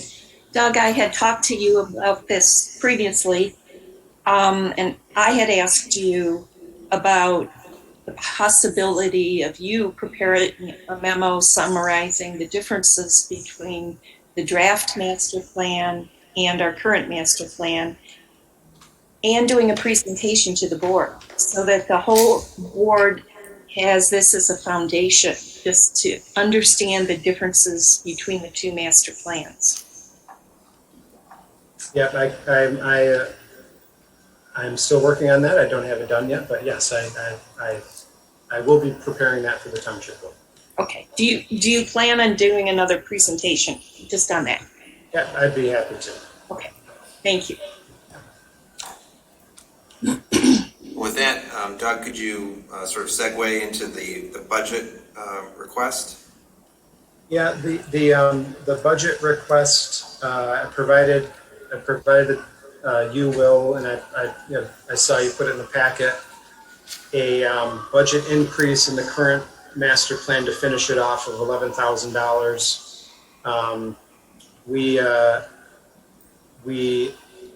I listed a couple of the issues that have come up with completing the master plan. I mean, we're on the 2 yard line right now to get this thing completed. But back a number of months ago, I thought we were on the 2 yard line also, but we had quite a turnover in the planning commission, and what we planned on being a relatively quick stop through the planning commission resulted in certainly isn't a criticism of the planning commission. Very glad that they were so involved and had the had the interest in the plan that they did. but it turned into a multi-meeting, page-by-page review of the draft document that was not included in any, in what I thought how this would go. And again, that's the way it went, and that's fine. I understand, because it's 5 out of 7 planning commissioners. And there was some education about, what the master plan is used for, and a lot of discussion. And as a result of those discussions, I will say I think the master plan is a better document now than before we started that. There's significant additions with regard to natural feature preservation. There's significant additions with regard to sustainability within the community. There are some map changes and some ideas along the Jackson Road corridor that were not contained in the draft that went to the Planning Commission.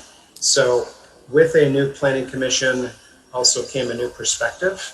And I think, again, we got some good ideas, but it was no knock on the ideas at all, but this has taken quite a bit more time than we had anticipated or planned for. So that's the reason for the request.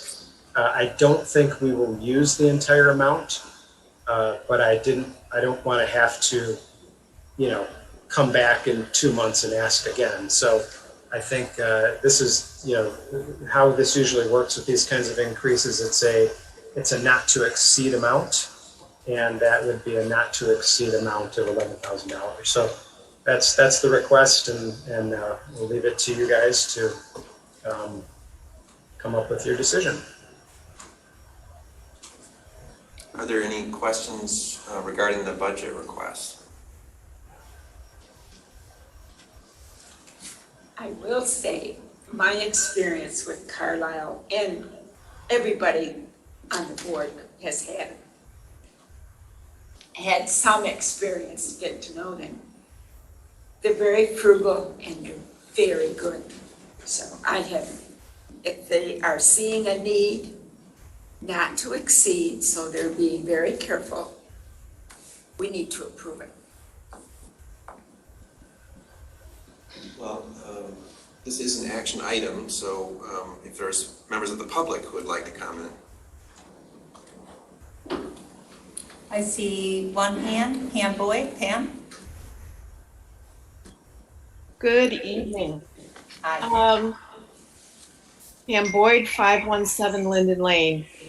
I believe I mentioned this in one of my June newsletters, that the Honey Creek concept map is also in the 2018-2022 Parks and Recreation Master Plan. On page 53, you will see it indicated from Dexter Ann Arbor Road north to someplace on Wagner. Actually, what is that road? Miller. It goes to Miller. And then it continues on at the end of Wagner. So I would also add this concept map in when you're discussing the removal of the Honey Creek concept pathway, that in order to get all of it out of the system, you would need to address this page as well. Thank you. Are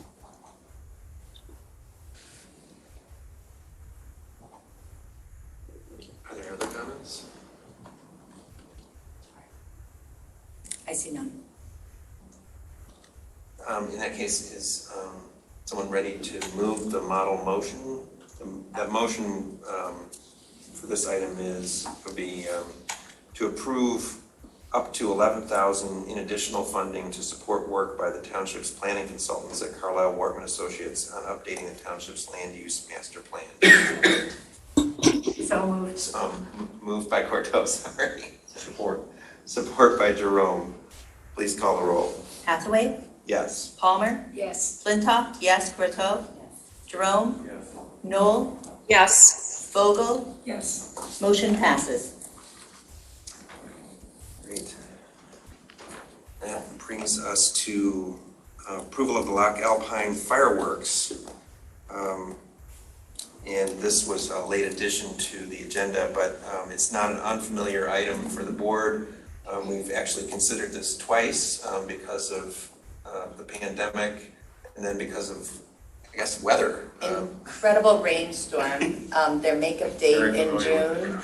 And so Bob Sendra just emailed us, and he has all the paperwork. It all looks good, and for a new date for September 5th. So I'd recommend that we would approve that for him tonight. Are there any questions or comments? Members of the board, members of the public? I see no hands. Would someone like to move approval of the Loch Alpine fireworks permit application for September 5th? Moved by Jerome, seconded by Courteau.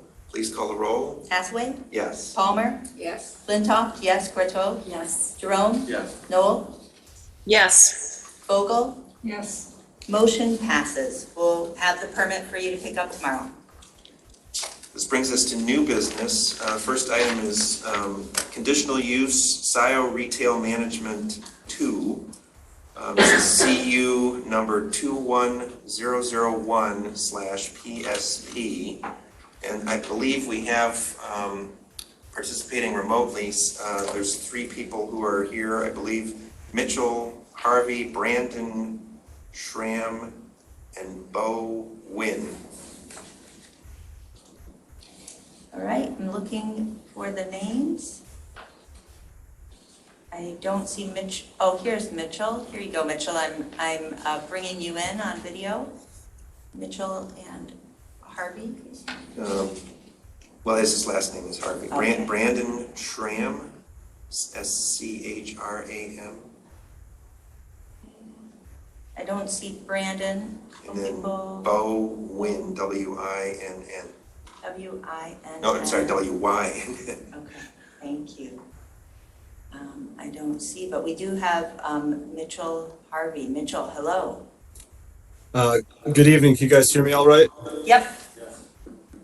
My name is Mitchell Harvey with Stonefield Engineering. The address is 607 Shelby Street, Detroit, Michigan.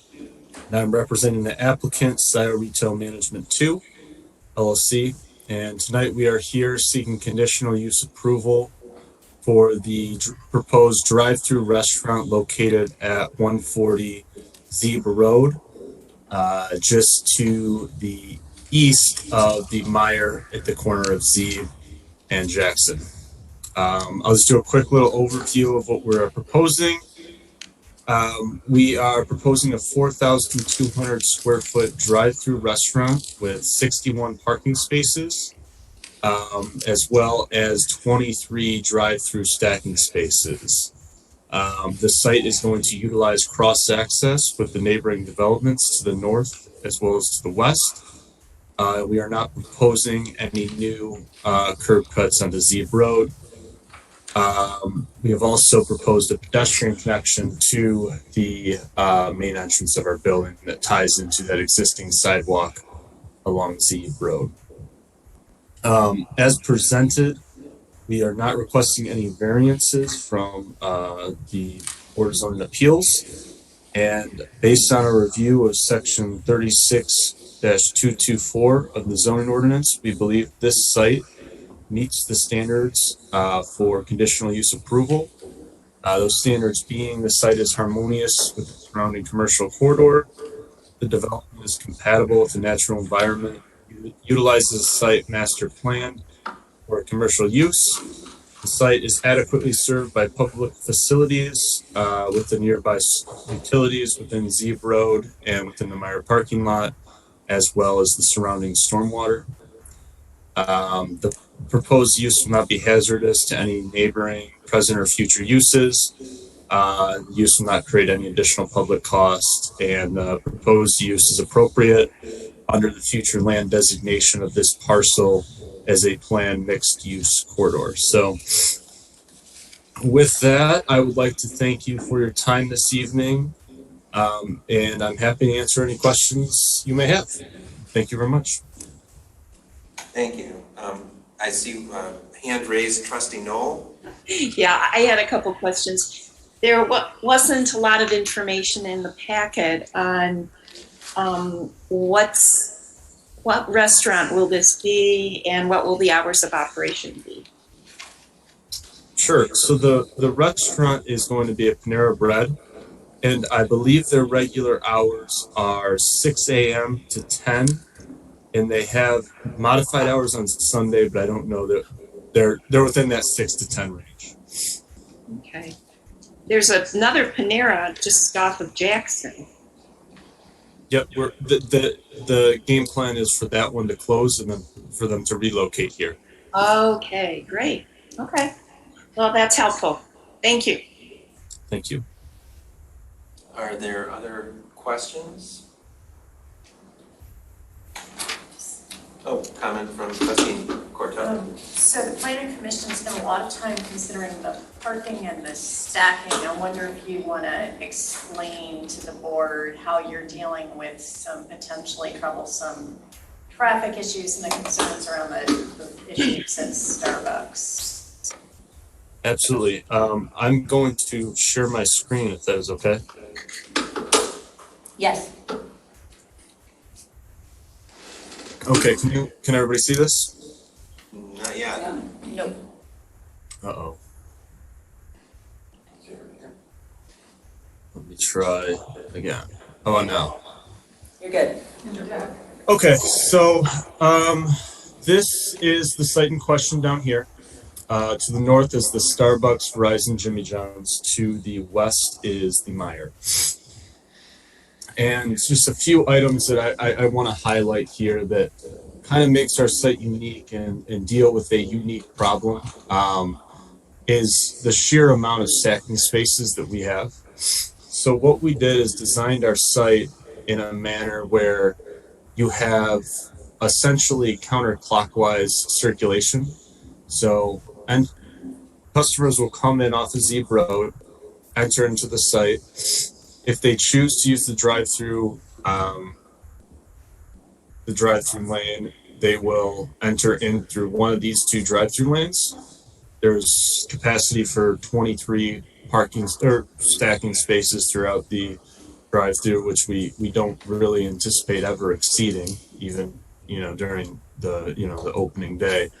But if a customer decides they don't want to go through the drive-through, they'll continue up to the north and then make a left here. And they can either choose to exit into, this would take you out into Meijer's parking lot, or recirculate down to the south and head east. And there is some parking spaces over here, as well as some parking spaces up front here. So we were really sensitive to some of the stacking concerns that the planning department had. And so that's why we designed this drive-through to be a wraparound drive-through as opposed to a L-shaped drive-through, and really maximize the amount of stacking spaces we can get on this site.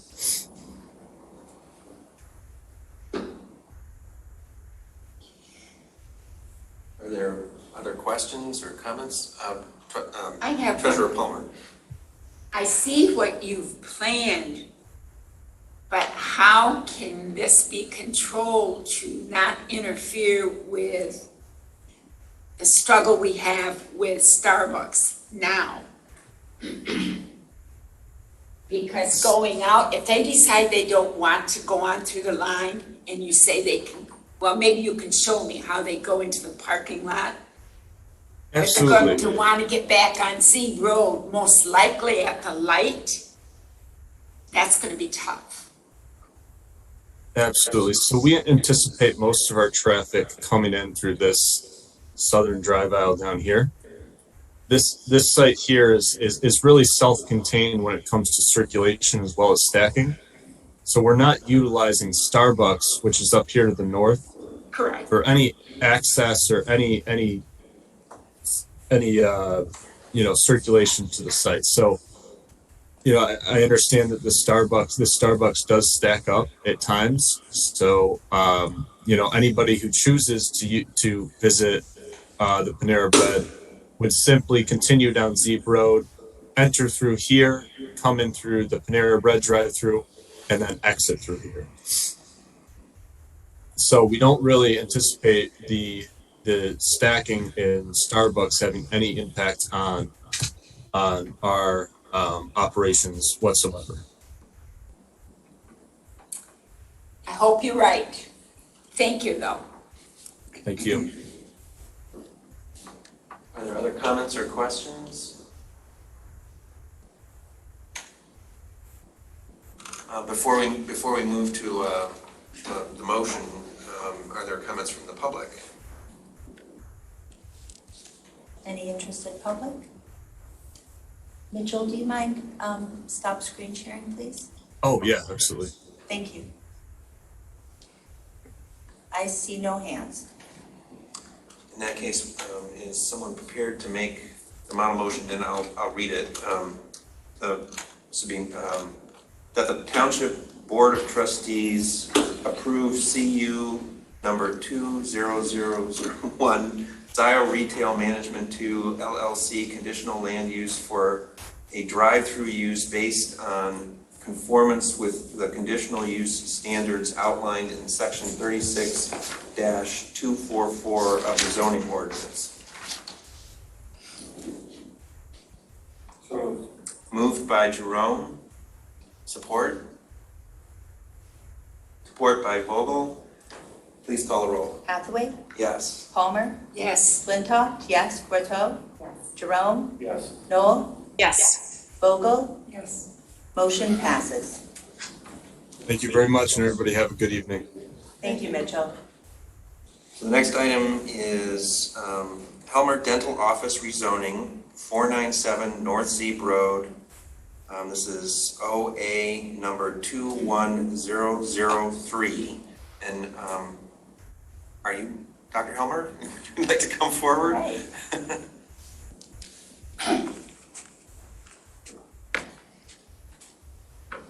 Okay, my name is Jerry Helmer. Saline, Michigan, 7400 Moon Road. I built the building years ago, had a big boy in there, and then a couple other operators that flew the coop on me, and then I got Kathy's Restaurant in there. She struggled. I tried to work with her as long as I could, and then when COVID hit, that was pretty much the end of her. So, even though I haven't had a tenant for 8 months, I still keep the place looking nice and mowed and trimmed and the bushes, weeds down. And if you pay any attention to it at all, but, so a group of dentists out of Dexter called me and said they liked the location, and would like to go there. So I've got an agreement, we've got a $100,000 non-refundable deposit. And they've spent several hundred thousand working on plans and engineering and environmental and financing and all this stuff. So they're past that hurdle, pretty much. Everything except the financing they're working on. They're trying to get an SBA loan, which is favorable interest rates, and they're working on that, so I don't know how much longer that's gonna take, but, and then the main question I have is, what happens if something happens and that falls through? What happens after tonight? In other words, if you, let's say you approve this, then what happens? If we approve the rezoning. Yeah. Well, actually, maybe the best person to ask would be Doug Lewan. I think he's still with us here. I mean, when do you get final approval? Oh, tonight would be final approval. If we approve it, that would be the final approval from the township for the rezoning. Okay, and then when does it go into actually effect? Doug, do you want to address that question? We've got him up on the screen here. Yeah, it goes into effect, I think, 2 weeks after publication. There's a certain number of days, but this has to be published in the newspaper that the rezoning occurred, and then it takes effect. So about 2 weeks or so after the township board action. Okay, Are there any questions? Treasurer Plummer? Jerry, they will still have to come through with the zoning process and everything. zoning, Their application, everything. All we're doing is, approving the zoning. yeah, Yeah, they have to. then they have to come through. Okay. I figured you knew that, but I thought, I doubt if they'll change the footprint, right, but inside they'll do things, correct. all the lots, but outside I don't think will change much. Parking lot won't change. Doug, do you have a comment? Yeah, just with regard to Trustee Palmer's comment, this is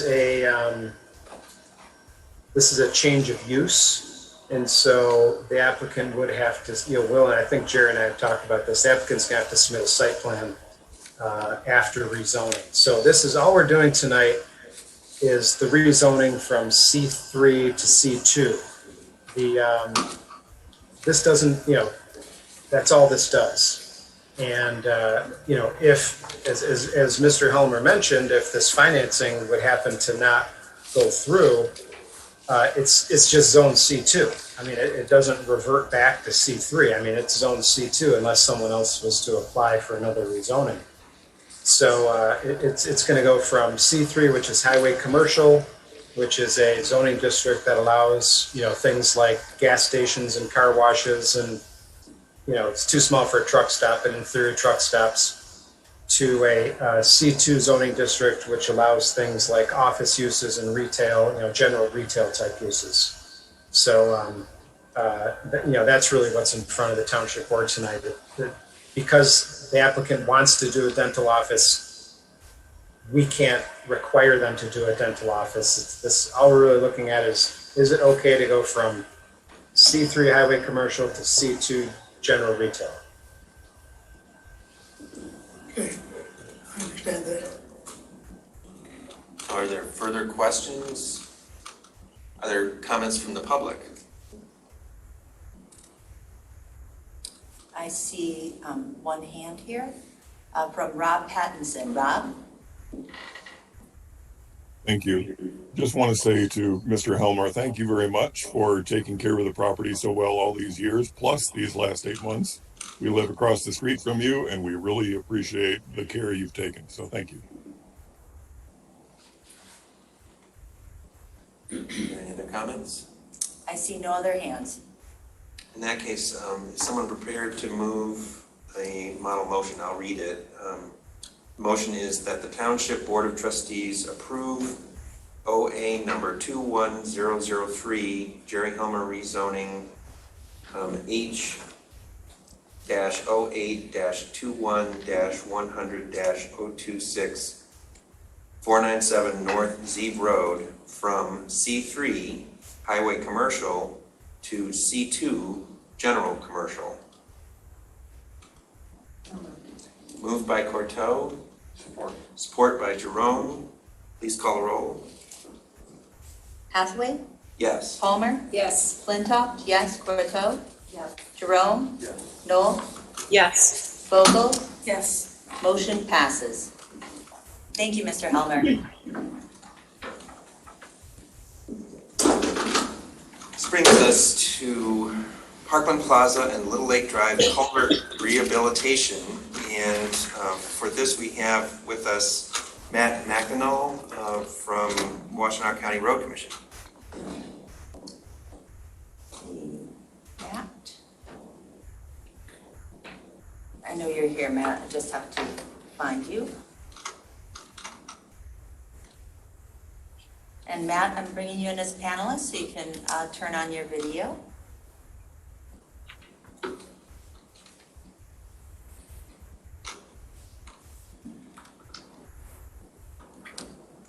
Hello, Matt. All right, very good. Yes, Matt McDonnell from the Washington County Road Commission here to answer any questions that you may have regarding the item. And the item is the rehabilitation of two culverts at the intersection of Parkland Plaza and Little Lake Drive. And my understanding is the proposal is to reline the existing culverts rather than replacing the culverts. That's correct. So the existing culverts are on local roads that are in poor condition. We did have the option to rehabilitate the culverts with the relining. The cost of relining probably is half the cost of what it would be to reconstruct the culverts. And in reconstruction, we'd have to go through and get EGLE permits, which would typically require hydraulic modeling and would likely require the upsizing of the size of the culverts, thus increasing the cost. So rehabilitation is very timely, that we act on the condition as it is today rather than waiting, because if we wait further, certainly upon further inspection, could see reduced loading or even the closure of the road. So we appreciate the township's partnership on local roads projects, and certainly under the local road program, this is eligible for a 50-50 cost split. Trustee Vogel and then Trustee Courteau. Hi, Matt. Thanks for joining us tonight. So, as you probably know, we're getting ready for the. I'm looking over your shoulder. Sorry. As you probably know, Matt, we're getting ready for the construction of the sidewalk on the west side of Parkland Plaza from Jackson all the way south to the entrance to Scio View. That construction will be sometime later this month into the fall, with completion this fall. So we need to be thinking through, is there some coordination we need to be anticipating? Is there some sequencing we ought to be thinking through? Yeah, we can certainly work with Matt Parks and OHM, who is administering that work on behalf of the township, is my understanding. Yes.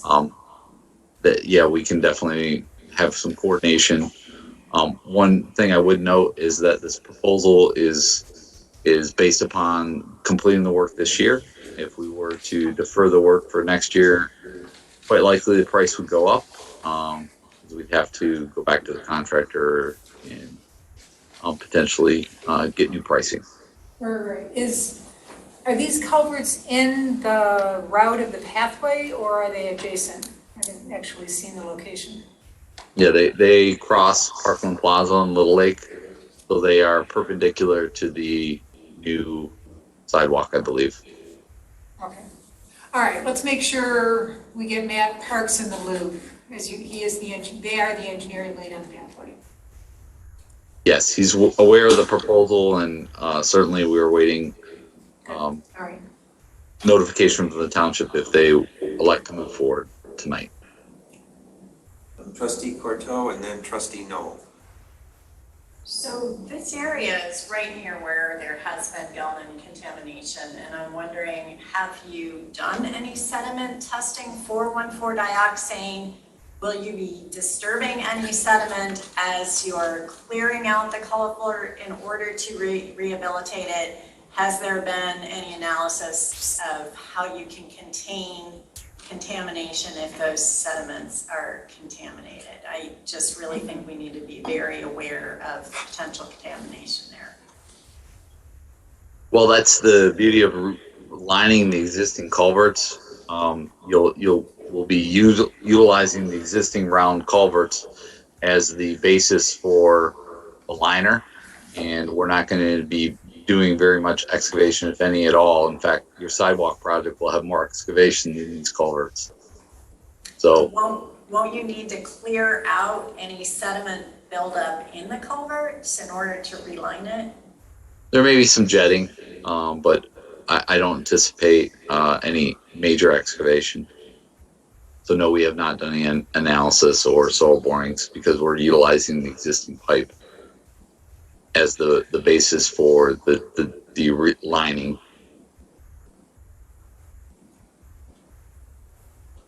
So Trustee Knoll, you had your hand up, and then Clerk Flintoff. Yes, I have a couple questions. Is there a map? I didn't see a map in our packet of exactly where this will be. No, I did not provide a map. It's where the natural water course. If you look on Google Maps, it's pretty straightforward. It's where the natural water course crosses Little Lake and Parkland Plaza. Okay. And then I want to clarify, I'm not aware that Scio has contributed to culverts in the past with this roads matching money. Has this ever been done before for culverts in Scio? I don't know the history of the culvert matching program, what has been used in the past. Usually the director of operations, Jim Harmon, handles the local matching program. We get involved in the engineering department and support projects that may involve permitting. In this case, we were able to work with a contractor to get the quote. But I don't know what the history is with Scio Township, but certainly we have long history at the Road Commission for the local matching program to include a 50-50 cost split for culvert rehabilitation or replacement on sizes that may involve getting permits. Okay, this might be kind of a board discussion item that you're not a part of. I guess I'm wondering, was this part of a prior plan that's been in place? We do a culvert analysis. We do inspection on local road culverts and culverts of sizes greater than 5 feet. And we determine that the condition of this, we're looking at the need for rehabilitation / replacement. So that is part of our asset management plan as we go through and evaluate culverts so that we aren't surprised when we get to the end of the service life of these culverts and we have to close the road or weight restrict the roadways. Unfortunately, these are local roads and we do require that partnership because this is above normal maintenance. It is our Road Commission Board policy that and Act 51, the statute that guides us on that policy to require that 50% participation. I guess I'm just a little surprised because I hadn't heard about this before. Well, it was in the local road packet that we provided to the townships. We have a culvert map of poor condition culverts. So that is always an option to replace infrastructure at the end of its service life, and we certainly provide a list of a la carte options because there's no shortage of needs. But I mean, was this identified in that prior communication as a need? Yeah, the local road packet, yes. This particular culvert? These two culverts, yes. Two culverts. Okay, okay. All right, I had to think about this a little more. Thank you. Clerk Flintoff. Sure. Thanks for being here, Matt. My question's really for the board. I looked into this a little bit. Rebecca did a little digging. I spoke with Donna, and I also called David Reed for a little history. And from the collective knowledge there, we knew of no other prior township investment in culverts. And so I do want to note, this is unbudgeted. This is over $100,000 of general fund expense. And so from a policy point of view for the board, my question is, what would this open up for us if we start funding culverts and culvert repair? And so I was wondering, Matt, why this request now? And if you didn't initiate it, I don't want to put you on the spot. I'm just wondering, how did this come to us now if we've never funded culvert repair before? Well, much like I stated previously, it is in the local road program packets that we prepared for the township, and This historically has been something that we've done where we provide a match for the culverts on local roads. Although the township Scio, being a little bit more urbanized and has a lot of enclosed storm sewer, like on Jackson Road and other major primary road systems, large culverts have really reared their ugly head at the end of their service life in many of the surrounding townships and throughout Washington County. That's why we have taken a proactive approach of having them inspected and being on a cycle and really taking an asset management approach to this. So we have been doing this throughout the county. This may be Scio's first match for a culvert on a local road, but certainly Scio has invested in millions in local road projects, of which I can certainly guarantee that we've replaced culverts as part of those local road investments. This is just a unique portion of our matching program related to culverts of, generally speaking, 4 feet and bigger in diameter, which qualify for this match.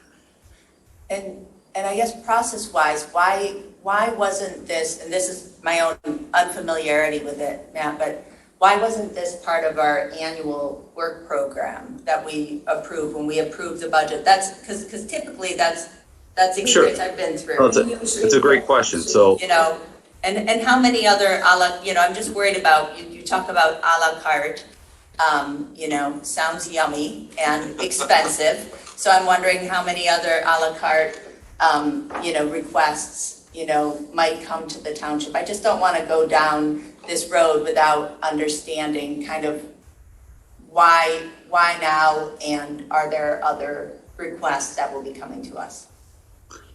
well, our local road system is in dire need of investment.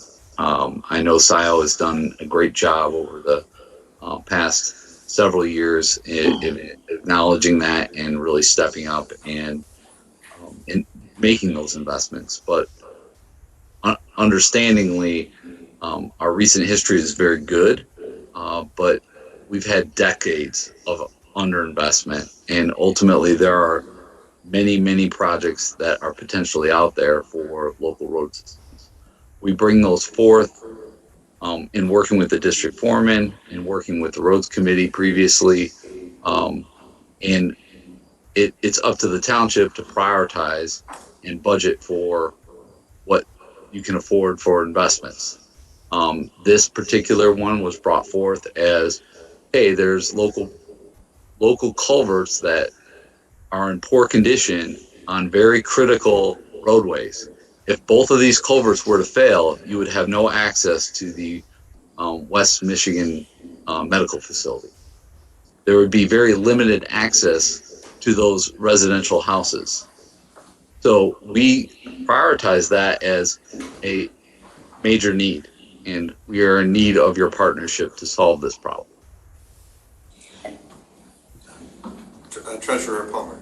Okay, I understand where you're coming from, and we all know roads in Michigan have been struggled. But in the future, when this kind of situation is right at the top of that list we get every single year, and we have chosen different pieces of that, we've always done that. I want to know about the critical situations. Agreed. Because we would have dealt with that when we were choosing this list, not getting this surprise package of 100,000 plus. And this is general fund, not roads fund. So to be clear, when we choose that list, it's the roads fund SAD that we can use, not general fund reserve. Yeah, we work with the supervisor certainly to get a price on this rehabilitation. It wasn't something that our crews were going to take on and normally provide pricing for the projects that we do. This was a special case where we saw a need and prioritized it quite high, went out and got a rehabilitation price, and we provided it to you the soonest that it was made available to us. So we're trying to take advantage certainly of this construction season and having a pretty favorable price. I think you can argue that waiting until we replace it at double the cost doesn't make much sense. But if the township, from a budgetary standpoint, isn't prepared to take action on this construction season, I think certainly it can wait. There's risk associated with that, but I think it can certainly wait if you felt that this year's budget couldn't take a hit, so to speak, for the match that's required, and we could revisit it next year. But I would urge you to take advantage of this price proposal that we've gotten for a contractor, because it never gets cheaper. Trustee Jerome? So I just had a couple questions. Were there competitive bids, or was CES the only one that bid on the job? We through this procurement, I think we took advantage of special Michigan pricing, where we have bulk purchasing, and we got the proposal through that procurement. But I can certainly verify that and get back with you. All right, and my other comment is I'm actually in favor of replacing the culvert prior to disturbing more soils. I think that we have the advantage of a relining of it significantly does minimize and mitigate the disruption of the natural soils, and quite honestly, a lot more costs that be associated as it deteriorates.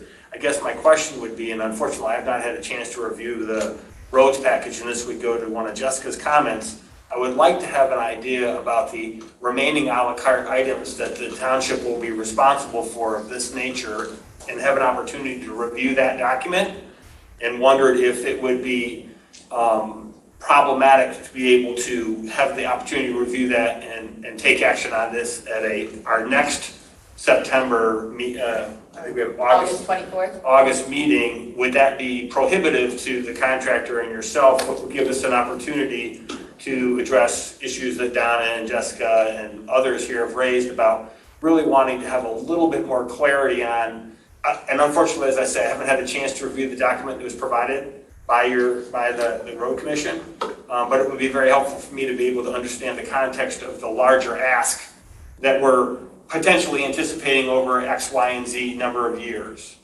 And are those in that list, or those culverts that are identified with 50-50 participation in Scio Township, are they prioritized?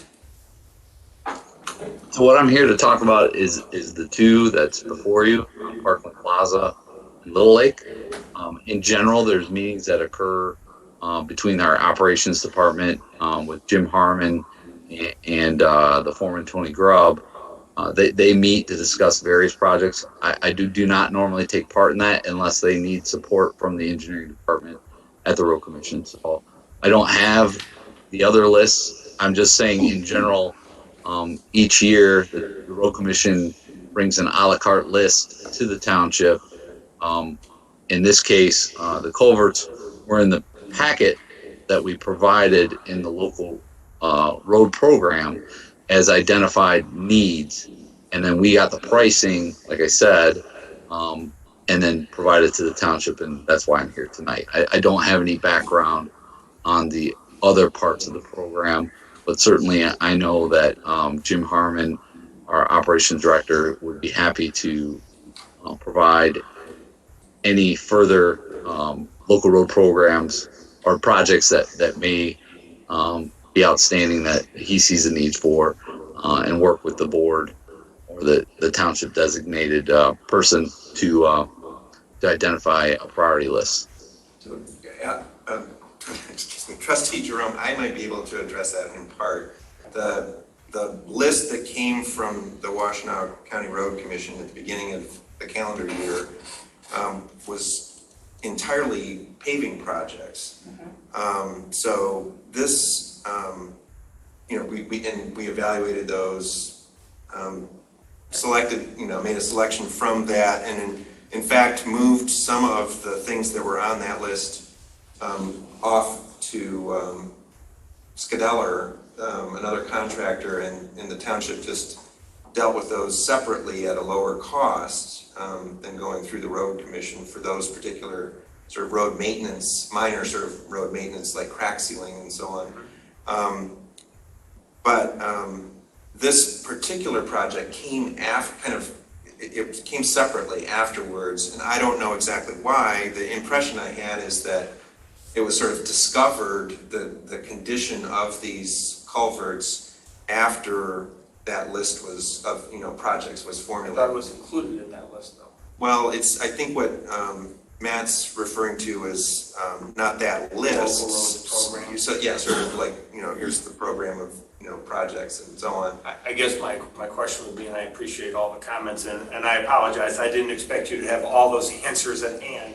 But my bottom line question would be is, if we had the opportunity to review the local roads package to identify the scale of the costs that would be asked of the township, would it be prohibitive to give an answer to this at the next August meeting for the project in coordination with OHM, the pathway, and the work that's associated by CES to reline the culvert? And I guess, Matt, that's a question for you. If we deferred a decision until our next regular meeting on August 24th, would that cause problems for your construction schedule? If you took action at the next meeting, I don't think, I think we've worked that out.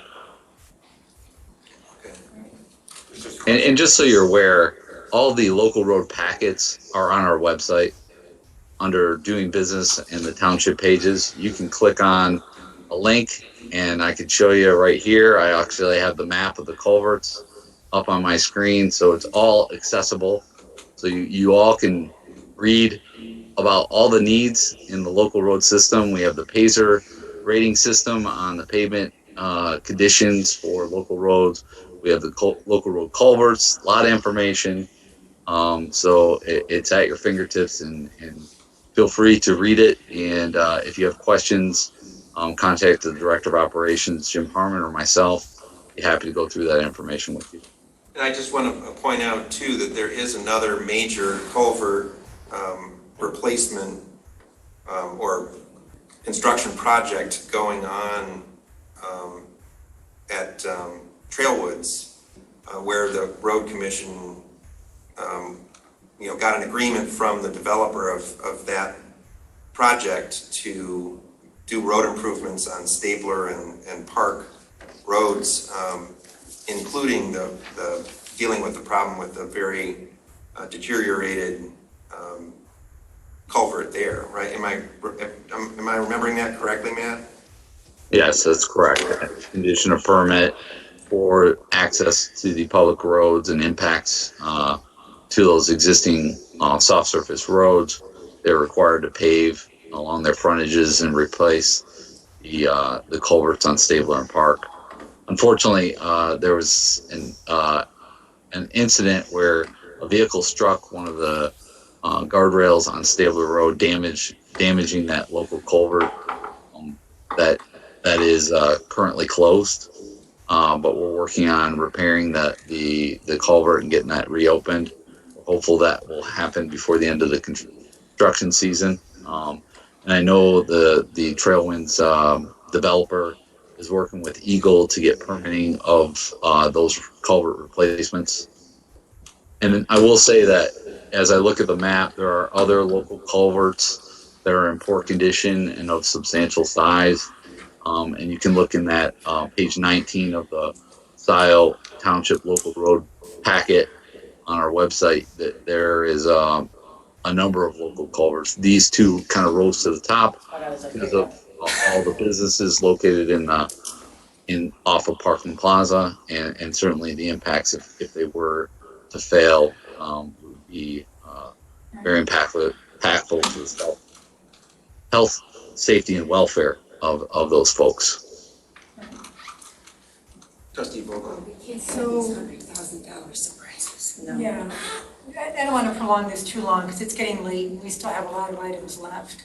But, so the good news I hear is you guys are really out there assessing these culverts. You've got a process for getting them identified, giving them a priority. What I'm hearing in this conversation is the important next step is we've got to enable the townships to somehow work in partnership with the road commission to kind of lay out a 5-year plan that we can then go reflect in a capital improvement 5-year look. So that it sounds like we're fairly new in this culvert game. We need to get a strategic frame on it so that we can anticipate, plan for, get it in the capital planning. And it sounds like you're thinking that way, moving in that direction. We just got to figure out how to sort of get that process going so it's not this surprise one-off, but rather there was the chance to put a plan together, anticipate the financial hit, etc. Is that this Jim Harmon? I don't know. That's what I recognize in this conversation is the need. Trustee Noel? Yeah, I would favor tabling this and coming back to it at our next meeting. I want the opportunity to go to the Road Commission website, and do some research. I want to see the map. I would like to see some of the information that is in our Scio local roads packet. And I may have some more questions, maybe not, but one theme I'm hearing from everyone here is there is some concern with this piecemeal approach. And people want a more comprehensive plan. And I think this kind of took me by surprise, and thus the reason for some of my earlier questions. But it doesn't have to be that way. Let's give us a couple weeks to do our research, and let's come back and continue this discussion. So Trustee Noel, is it fair for me to interpret that as a motion to table to a date specific of our next regular meeting on the 24th? That's fine. I'll say yes. Support. Support from Clerk Flintoff. Please call a roll. Hathaway? Oh, actually, do we have to have public comment? No. Oh, no, okay. That's right, it's a motion to table. Yes. Hathaway? Palmer? Yes. Flintoff? Yes. Corto? Yes. Jerome? Yes. Noel? Yes. Vogel? Yes. Motion tabled. Thank you, Matt. We'll just say that I put the links in the chat so you have them at your fingertips. And if you have any questions, feel free to reach out to me. I doubt that I'll be at your next meeting. Thank you. Thank you. Thank you. Thank you. All right, that brings us to possible action on the addition of Deputy Treasurer and Human Resources Generalist positions and salary increases for utilities, technician, and associate assessor. And we have with us Diane Benson, participating remotely from the other end of the building.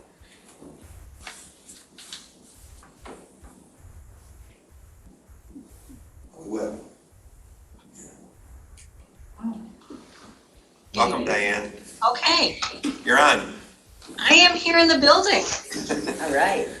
I think Donna wanted to say something first. Donna? Yes. I wanted to make a statement to the board regarding the deputy treasurer full-time position. The main thing we're doing tonight is approving this new full-time position and the hiring of someone to fill it. With the changes within Township Hall, the assessor changes, there are things that come under the umbrella of the Treasurer's Department now coming under that umbrella. Jim always did the roll, the tax roll, anything dealing with the tax roll. Now it would be, so to speak, in my office. And with the cash receiving, the investing, those things, those are all statutorily duties. One person can't do it all for Scio Township. Now, we have presented, and I'm going to reference it as a draft description, but Diane and I looked at all these things, and this is what we came up with at this point in time. because this position is under sole discretion of the treasurer, and it's going to change. We know it's going to evolve, and even on in the future, it'll probably change again. So just to clarify that the main purpose tonight is it has to be board action to establish the full-time position and go on with hiring a person to fill that. So may I just suggest you add something too to just make sure everybody's clear that the hiring is your appointment, correct? Yes, I have to appoint, but it's still always going to be working as a team. But the treasurer leads the process. And when I checked around, I did some checking. And every answer I got, it's at the treasurer's discretion. Well, every township is different. I mean, there are some people that have one in for a few hours a week, maybe only during heavy tax time. So it depends on the needs of the township. And we need a full-time position now.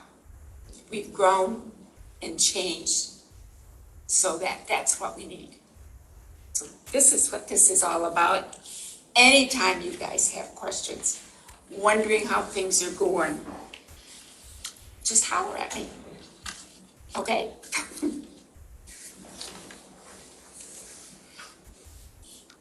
Okay, I do have it up on the screen, and this was presented on July 10th on our Saturday morning meeting last month. And as a result of that meeting, there were some changes that were made.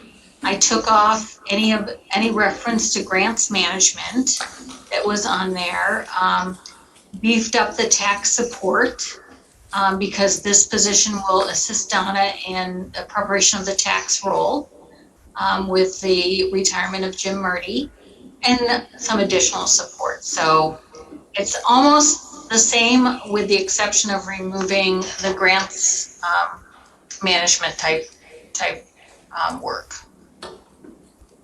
So should I go on to the next position? And we can do it all at once? Yeah, please do. Okay, let's see. Okay, the next one is a human resources generalist. And we still have the deputy treasurer on the screen. Oh, let me see how to do that. I'll stop share and then I'll share again. Let's see. Share screen. And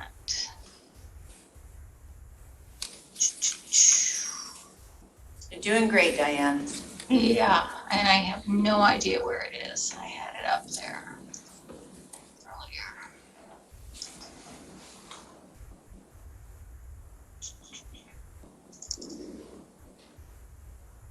Nothing, right?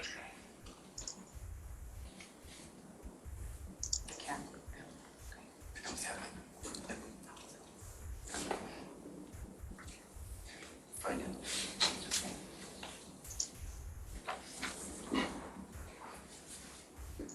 I am sorry, I cannot get to it. That's okay. We do have it in the packet if you want to proceed. Okay, good. Thank you. Remember, when I came in March, the third week in March, was the first time that there was an HR professional solely working on HR issues, et cetera. And since I've been here, we've hired a new assessor. I've worked on the IT consulting contract and created draft positions of the deputy treasurer, the township administrator, and now the human resources generalist. My last one is the project manager / community development, that fourth position that the board approved going forward on creating the position descriptions on May 11th. This position, human resources generalist, will serve as doing a wide variety of human resources responsibilities, everything from classification and staffing structure, recruiting, employee relations, performance management. There is no formal performance management system, so I expect that the HR generalist would be creating that. And keeping up on all the employment law regulations, township policy that affects human resources. Employee development, this person will serve along with the township administrator in planning and initiating different training sessions, whether they're mandatory or informational sessions that staff and others may want to hear. Payroll and benefits. Benefits portion would be taking a look at the benefits. Are we getting the best bang for our buck for benefits? Are there some changes that need to be made with our healthcare benefits? All of that, the research that needs to be done on that, and the implementation after, of course, board approval for many of these items. Let's see. Some of the things, records management was another thing, to maintain the human resource records and set up a retention schedule, including the disposition in coordination with the clerk. Doing new employee orientation with new staff, a formal orientation program, as well as exit interviews when staff didn't leave.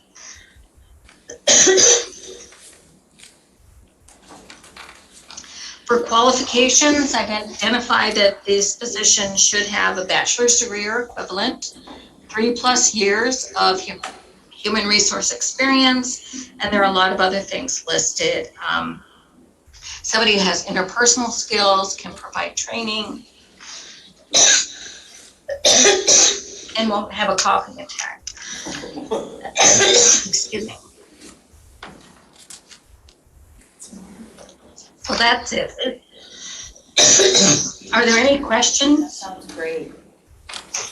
I would just like to thank you, Diane. I mean, having you in the office, I think has demonstrated how needed having an HR professional is. And I would just clarify, I know under definition and job summary, it says payroll and benefits, but I would just note that the actual payroll function would remain under finance, but the whole management of benefits is an area where we have a lot of work. It's really been something that's, Sandy, our finance director, has done a nice job of keeping the essentials in order, but there's so much more we could do there, and I think over time we'll probably realize some cost savings, having somebody manage our benefits a little more closely. Where does it say payroll and benefits? Under definition and job summary, it just says areas, but just to clarify, this person wouldn't be handling On the last page. money. Oh.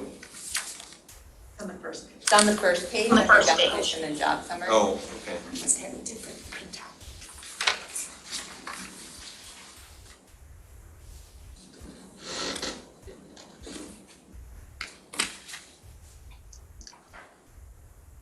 Although I would probably encourage you to look at a different type of payroll system, Absolutely. and that might be something for this person to do. So, one observation, this looks very robust. It looks like a very complete set of responsibilities. Are we looking for a high enough experience level? 3 years and a bachelor's. Does that give us the depth of experience to meet the pretty impressive list of needs that get touched on here? We need to bump up that experience level a bit. We certainly can do that. What would be acceptable? That's my gut feel, that this wants at least five years of experience and a bachelor's with a preference for a master's level degree. It reads to me as a little too junior. mean the qualifications for the, Yes. for the Well, job description? the job description reads very robustly. Yeah, I just wanted to clarify what. Yes. Jane, I like that. I want to note one thing on the desired qualifications on the next page. It does add a couple of certifications. I would wonder, Diane, how common is it for human resources professionals to have masters in human resources? Or Not very common. fields? Okay. Okay. So maybe just the increased experience. Diane, what would you recommend? If we're looking for 5 years, I think. Okay. I think 5 years would be good. Okay. And I want this to be, because it is 20 hours per week, to be a flexible position. So if you have somebody that wants to work 10 to 2 or Sure. whatever it is, to be able to be flexible with that. Sure. I also see a reference to higher education in here that. I took that out thanks to another trustee. Well, there you go. You can tell I've written a lot for the University of Michigan. No, I'm glad you worked off a good baseline. Are we ready to move on to the next item in your presentation? Okay, the next items are salary increases for two current township staff. One is the associate assessor, who has worked here for since 1998. With the leaving of both Jim Murdy and Bill Ali, this individual will be taking on other responsibilities. We'll be working on the residential property assessments in addition to the commercial assessments that she currently does. I took a look at different survey data and also job postings that were available through the Michigan Municipal League. So to increase the salary by about 5% to $73,000 per year. The other one is for our Utilities Tech 1, who has been in the township for a year. We just had another Utilities Tech leave a couple of weeks ago, so we are recruiting for another person.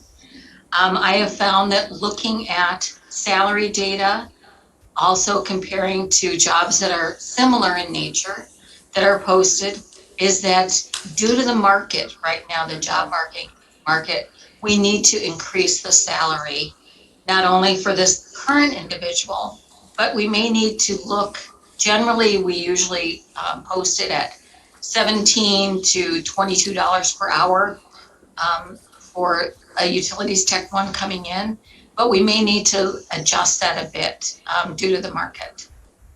So this would increase the Utilities Tech to $20 per hour from $17.50 per hour.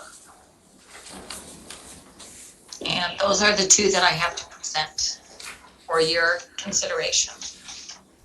Questions? Trustee Cortell. So this may be more for our process than for Diane's. I think these are excellent descriptions and a great analysis of the why you're arguing for an increase in salary, and I think they're both meritorious. My question is about the budget process getting us here. It's very hard to look at hourlies and jump from that to see, okay, so what's the total per year extra budget request? I think we're looking at a bunch of new positions. It would be really helpful to have the financial analysis and the budget implications, because it's not just this year, it's every year, it's the retirement. It's, I mean, as job descriptions and as arguments for compensation, these are excellent. I would feel more comfortable moving forward if we had a clear financial analysis and budget implications review of this set of positions. So my question for us is, how and when are we going to get that? Where does that come in the process? I would say ideally it should be here now in the process. And I think historically we haven't done that. In the Township Administration Committee, when we're looking at the various positions, we did have an analysis done by our finance director, which provides some information. I would say ideally where we want to get with our finance team is to be able to do the longer term, the pension, the healthcare, all of the legacy costs as well. And I would just say we're just not there yet. I don't think we've ever done that type of analysis, and we should be able to do it. So I don't have a quick fix, other than I'd say I agree with you that we should have that type of analysis for better decision making, and we still don't. Other comments?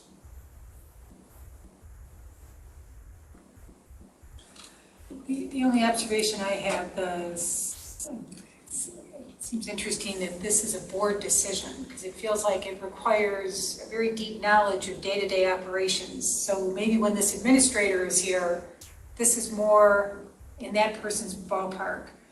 But I would offer the observation that the $17.50 to $20, I do understand the market pressures, it's a 14% raise.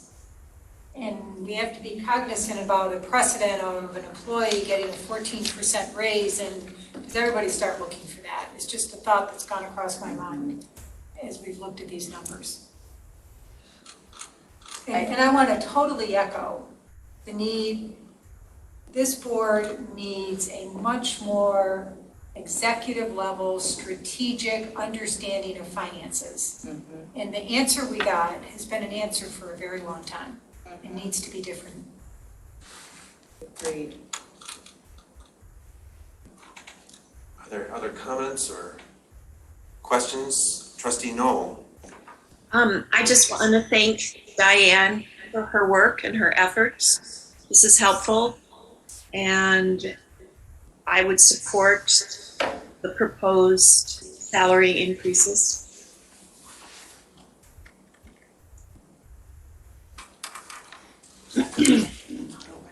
Yeah, that's what I was just looking at. This encompasses all 4 items, correct? Mm-hmm. All right. Yes, that's correct.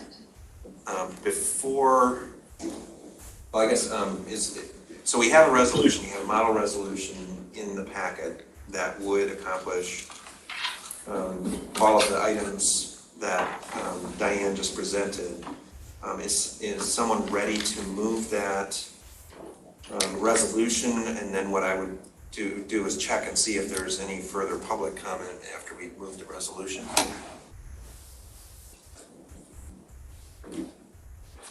I guess in keeping with our practice, I should read the resolution.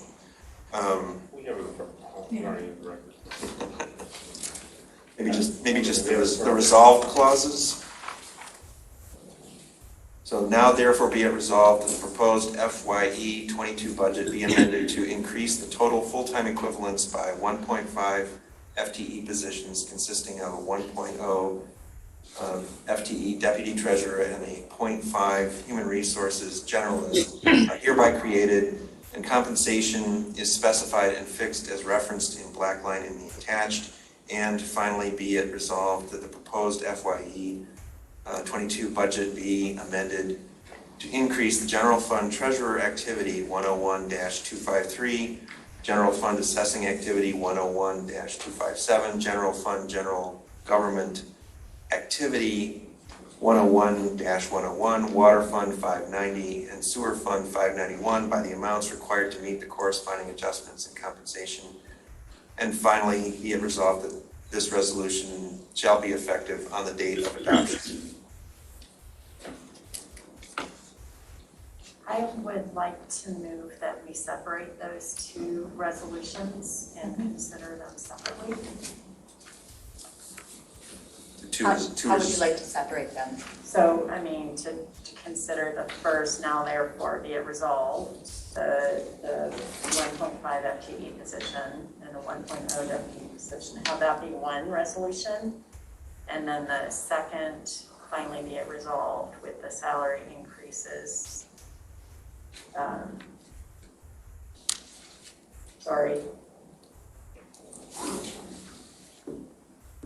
I guess those are linked because they're covering, it's the budget. I misread that.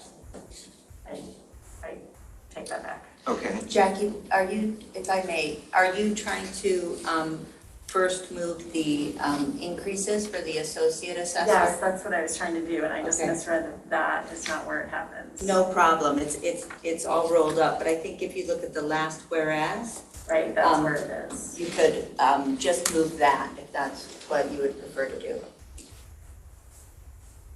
That would give a better audit trail, by the way, doing them separately. But since that's a whereas and it's not, I was gonna say, you can't, I mean, You can make whatever motion you want right now, you'd have to create out of the whereas clause a new motion. which I'm very confident you could do. So if, Don't we need 4 simple motions here? A motion to approve the full-time deputy treasurer, number 1. The second one around the HR generalist, third one around the utility tech raise, and the fourth one around the associate assessor. And that gives you the audit trail you're looking for. that makes the most sense to me. Can this just be 4 simple motions and get this done?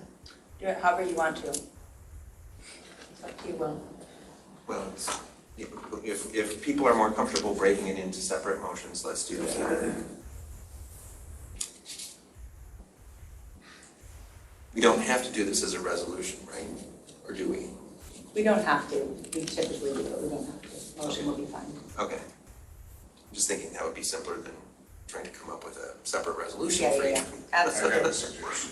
Yes, Jim? You could adopt 4 separate resolutions, keeping the entire whereas sections of the model resolution you have, but when you get to the now therefore be it resolved, just identify each of those 4 things. There will be some redundancy in your record, but you'll be able to get that done by adopting all of the whereas clauses without separating any out, and then just whatever for each part of that resolution you want to separate out. Okay. But the whereas clauses contain, Some will be irrelevant and redundant, but you'll end up with a resolution. As you were pointing out, the whereas clauses really have no effect other than setting context, so it doesn't really matter. It's the resolved clauses where it really, makes a difference.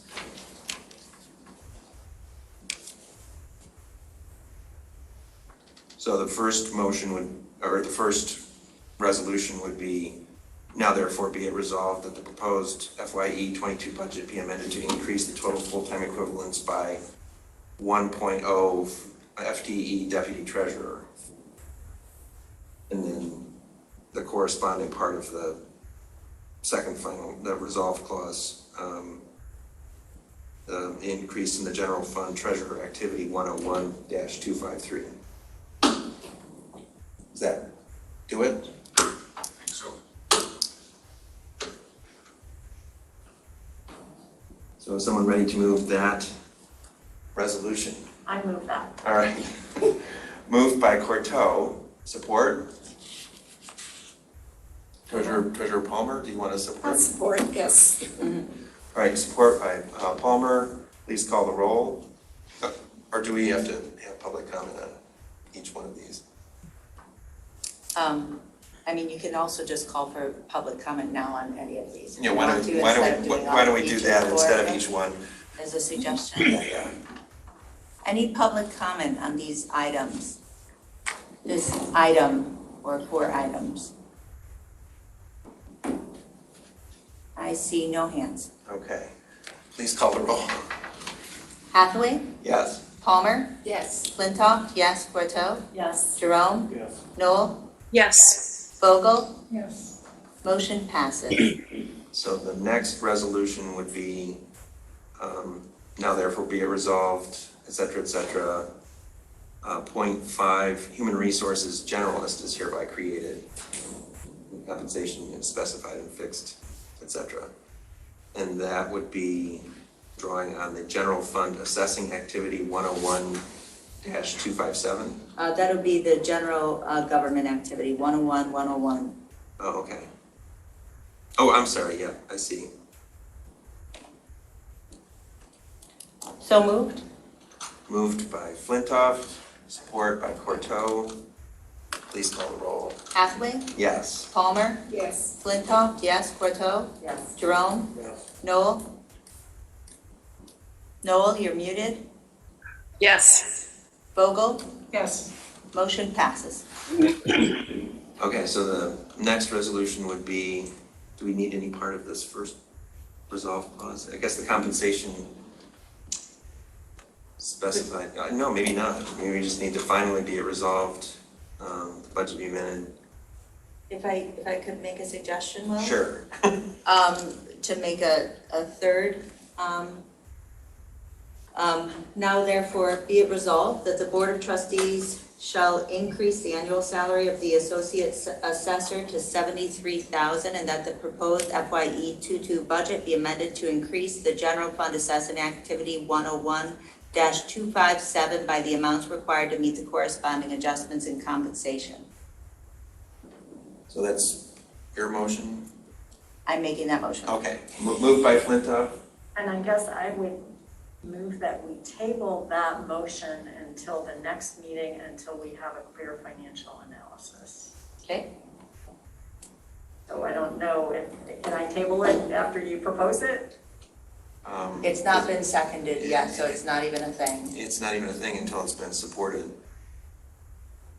Do we have support for that motion? Well, get it into the record and then to table. Okay, so support, so moved by Flintoff, support by Palmer, and then a motion to table by Corto to our next regular meeting, is that? To our next meeting until we have more financial analysis of the implications. Okay. But within the next month. Oh, okay, well, there's no discussion of a motion to table. If there's a second. If there's a second for the motion to table. Is there a second for the motion to table? I thought that Donna seconded Jessica's motion. She did. You have to take a vote on that. Well, so there's a motion, and then there was a motion to table that motion.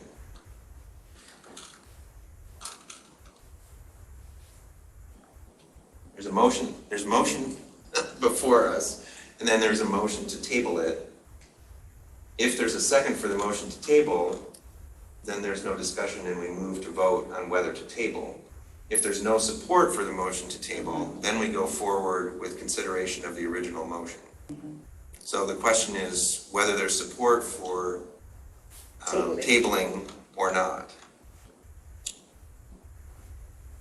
I don't see support for the motion to table. I'm going to support it, but I'm curious to see, Diane, you had your hand up and I was curious to hear what you had to say. If I can make a couple comments. Please.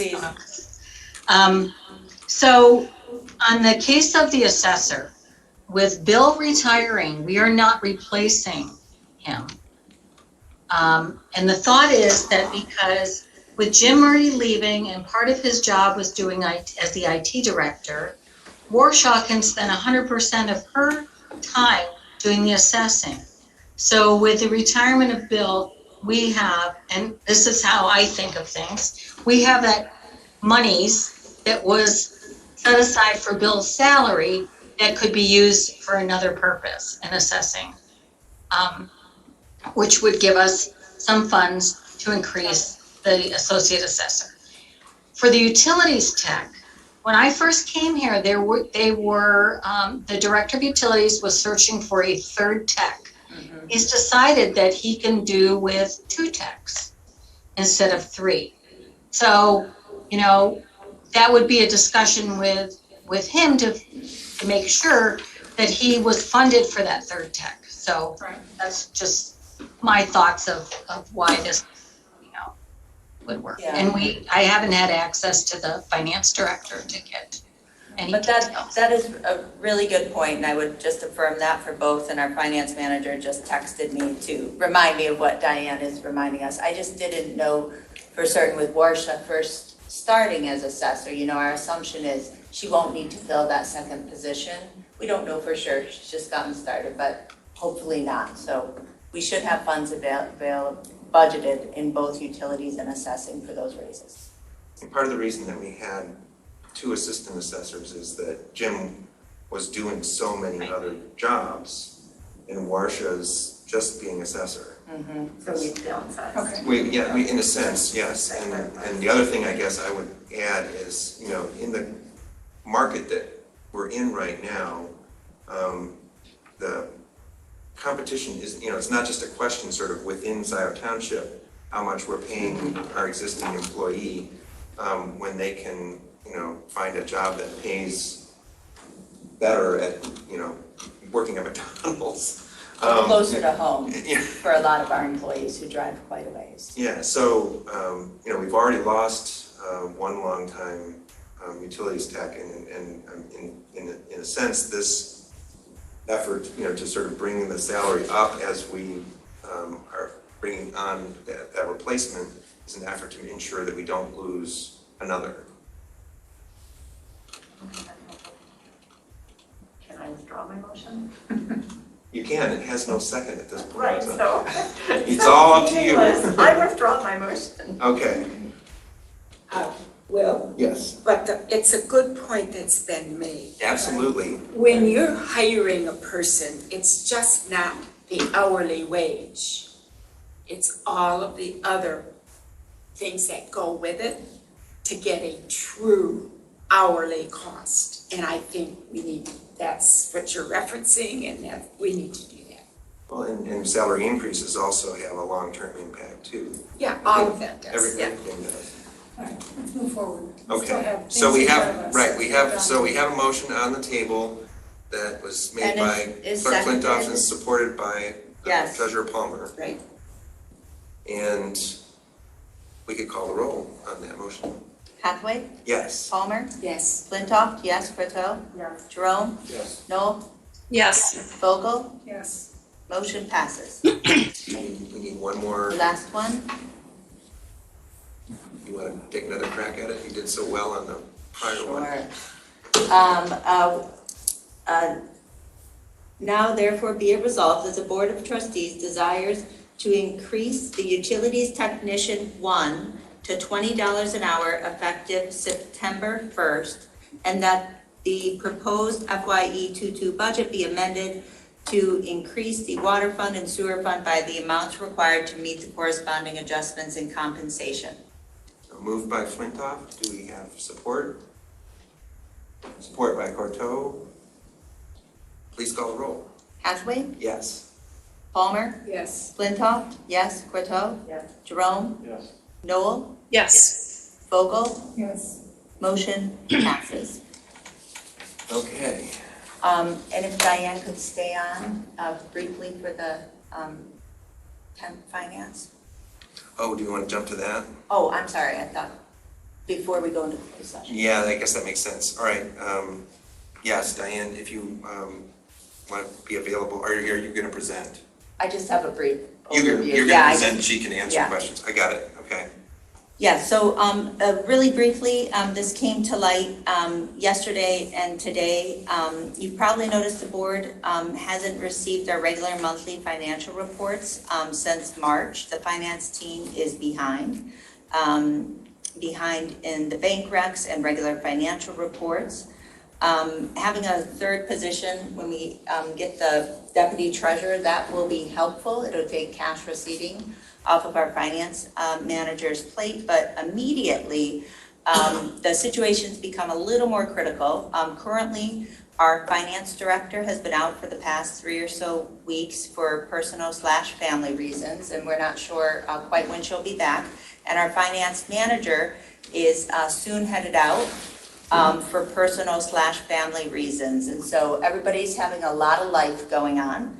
And our team needs help to get caught up without regular financial statements, moving forward on some of the grant reimbursements and other necessary business of the township. This has got to be priority one.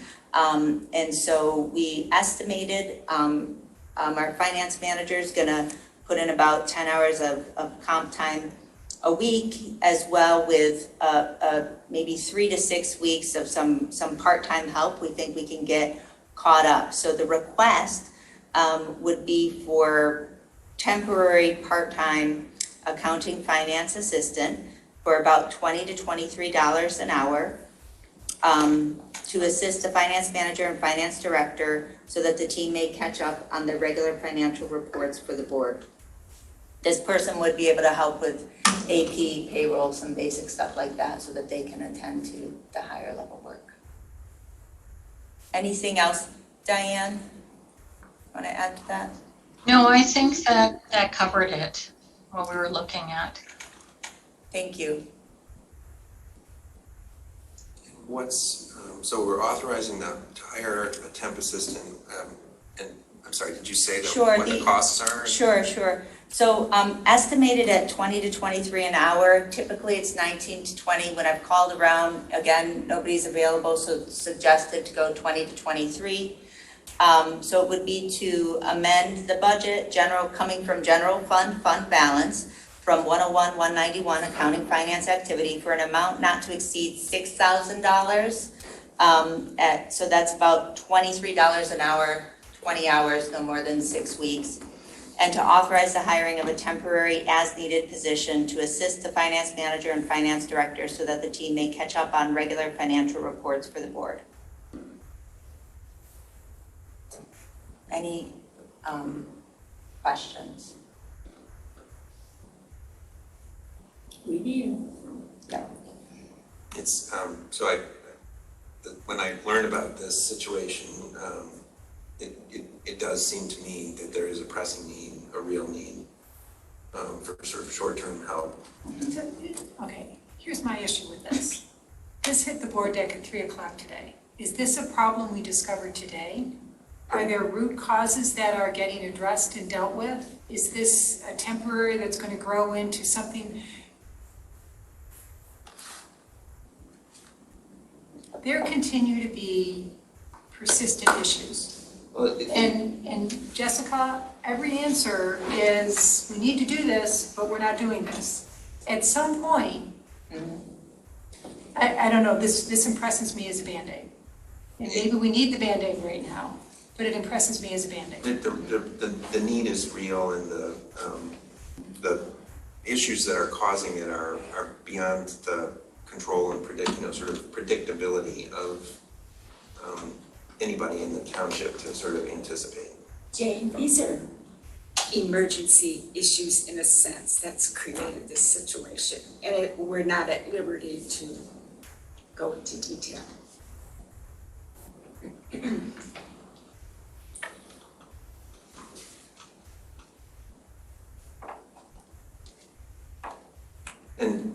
it's possible, Jane, your last point, it's possible that bringing on somebody on a temporary basis that they might prove to be a really good employee that we want to keep. I would say if that happens, that isn't necessarily a bad thing. So what's the current role of, who was it, Woodhill? It seems like we brought them in to do lots of finance things. And they were part of the water and sewer, still saw them then. Are they part of the township? Are they still available and helping us? They're not available. I'm trying to get a sense of how many additional resources, outside experts, we're looking to bring in to augment internal finance. Absolutely. I mean, I think, more than I would like to, have to. We've spent $65,000 over the last 15 months on Woodhill. Their whole mission is about building capacity. So they have advised on the capital improvement plan, which we not had, and they did that last fall with Keith Stodden, working with our finance team on using more of our BSNA software. So we now have automated PO and invoicing, so helping with the efficiency there. Running a new budget process for us. Before we'd had our budget in Excel, so it was never tied to expenses, so nobody would ever run up against a budget in the system because our budget was actually outside of the system tracking our expenses, if that makes sense. And so it would be at the end of each year. They've helped us with the policy development, with our fund balance, with all of these things. Last year when we had a staff shortage for unexpected personal reasons, they jumped in and helped with the audit. They completed that in a week and a half. something that normally takes many, many weeks. So they've been outstanding. They are capacity building, completely mission driven, and they've been doing a lot of pro bono work, helping Chief Hood keep our contractor on track with the complicated finances of that. So they are outstanding. They are finishing the water and sewer rate project, Jane. So that's kind of doing that. So these are these structural issues and helping us look at our processes. But I agree, we're still not where we're at. We need to be at with the skills and capacity of our internal staff. I mean, the way that I view this is, I mean, Woodhill is sort of higher level kind of consulting support for the most part, and what this is getting someone in to do just, not an unskilled person, but basically coming in to do the, sort of the grind labor that has to get done. The worker bee work. Yeah, worker bee, maybe that's a better way of putting it. Yeah, I support doing this. It continues to be notable to me how much we rely on external resources to run something as basic as finance. So I'll just continue to offer that observation. Well, I agree, and I don't want to be in this situation that we're in, because, and it is not all under my control, and so here we are. I think the things that are driving this particular situation are under nobody's control. And given the late hour, I would suggest that we sort of move to a decision.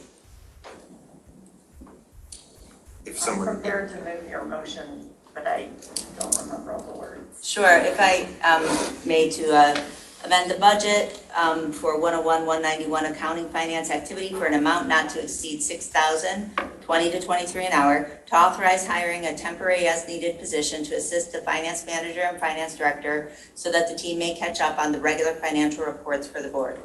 Moved by Porto. Is there support? Support. Support by Palmer. Is there comment by the public, I guess? I see none. In that case, please call the roll. Hathaway? Yes. Palmer? Yes. Flintoff? Yes. Porto? Yes. Jerome? Yes. Noel? Yes. Vogel? I'm going to say no. Motion passes 6-1. And the final item before the closed session item is the agreement to allow the Andre Family Trust to proceed with work on the farm, the site on that former April farm on Scio Church Road prior to the closing, right? That's prior to something, prior to the closing. Is that everything that needs to be in that motion, or is there? I have emailed a draft motion. No, I'm sorry, I've emailed a draft agreement to each of the board members. Oh. Can you read it for us, or can somebody? Sure, I could read it, or maybe Will has it. Log in and share my screen. All right, when I'm in here, I don't know.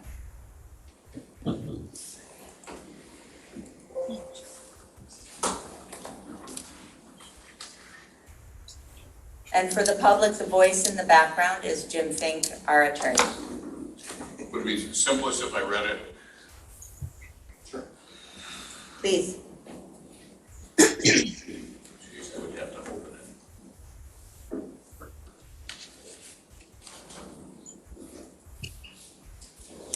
I've got it if you want. Is it the privileged one? Yeah. It should say, Andre, I got it open now. Andre Addendum V2. That's the one that says V2 clean is the final. I'm happy to read it, and Mr. Loch is here. My understanding is that the board participated in the purchase of this property. The Andres Trust purchased the surrounding land and will soon purchase, at least intends to purchase, the smaller parcel that contains a house from the township. They've asked for permission to enter onto the property and begin the improvements that they would make, which would benefit the property. My legal advice to the board is that there is absolutely no reason not to allow them to do that, provided that we have certain precautions in place. And I think I could advise the board that the draft agreement says they'll provide property protection and liability insurance, including coverage for the township in the amount of $1 million that they show. They'll ensure that there are no construction liens. If a construction lien is filed, that they will act to have it removed or discharged immediately. They will ensure that all contractors, agents, employees are covered by applicable workers' compensation insurance. And for those of you that are familiar with workers' comp, not everyone has to be covered, but this will require that anyone who does have to be covered is, that they'll defend, indemnify, and hold the township harmless from any and all claims, suits, actions, or demands arising from their entry onto or improvements to the property. And in the event the sale does not go through, the township owns any improvements that are installed. In the event that they damage the property and the sale is not completed, they'll either reimburse the township or restore the property to its prior condition, and that the township may terminate this permission at any time. And the agreement will be signed by the clerk and the treasurer on behalf of the township. Thank you. Clerk and the treasurer? I'm sorry, clerk and supervisor. Okay. We never signed the document. As Supervisor Hathaway said, it's late. Thank you for your work on that, Jim. My middle initial is actually not J, but I will fix it now. you just dropped the middle initial. Okay, so that's the agreement that's before us to approve. So moved. Moved by Jerome. Support? Support by Flintoff. Is there any public comment? Any interested public? I see no hands. In that case, Can I just ask a really quick question? What is the date when we expect that the deal will be finalized? So what's the date when the actual sale will be finalized? We're talking, this is about a 1 month period, a 2 month period? Yes.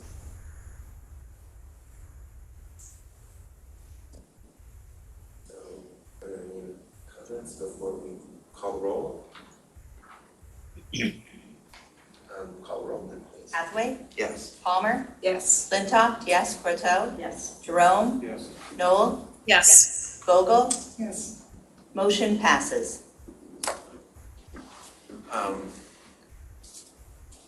I think in the interest of getting our work done, I'm going to suggest that we do the closed session and then keep public comment for after the closed session. I know that's putting a little bit of burden on the public, but we've got to get this closed session done this evening. And there is a motion to go into closed session. So moved. Somebody, you should read it. Yeah, we should read it. So, pursuant to MCL 15.268D, to consider the purchase or lease of real property up to the time an option to purchase or lease that real property is obtained. That's the motion. And made by Jerome, support by Corto. So this will require a vote of at least 5 by roll call. This is not something that we seek public comment on going into closed session, correct? Mm-hmm. Right, okay, so please call the roll. Hathaway? Yes. Palmer? Yes. Flintoff? Yes. Corto? Yes. Jerome? Yes. Noel? Yes. Vogel? Yes. Motion passes. We are in closed session. The board will physically move into the small conference room near the front. The public who are joining by Zoom may stay here if you wish. Kathy, please join via the closed session Zoom link that you were provided earlier. And for the participants who want to hang out here, feel free to do so. We will be back here in open session when we are done. Recording stopped. Need this to come with us. Does it need the power? It's all powered up, so it should be okay. Oh, boy, I'm sitting down for a long time.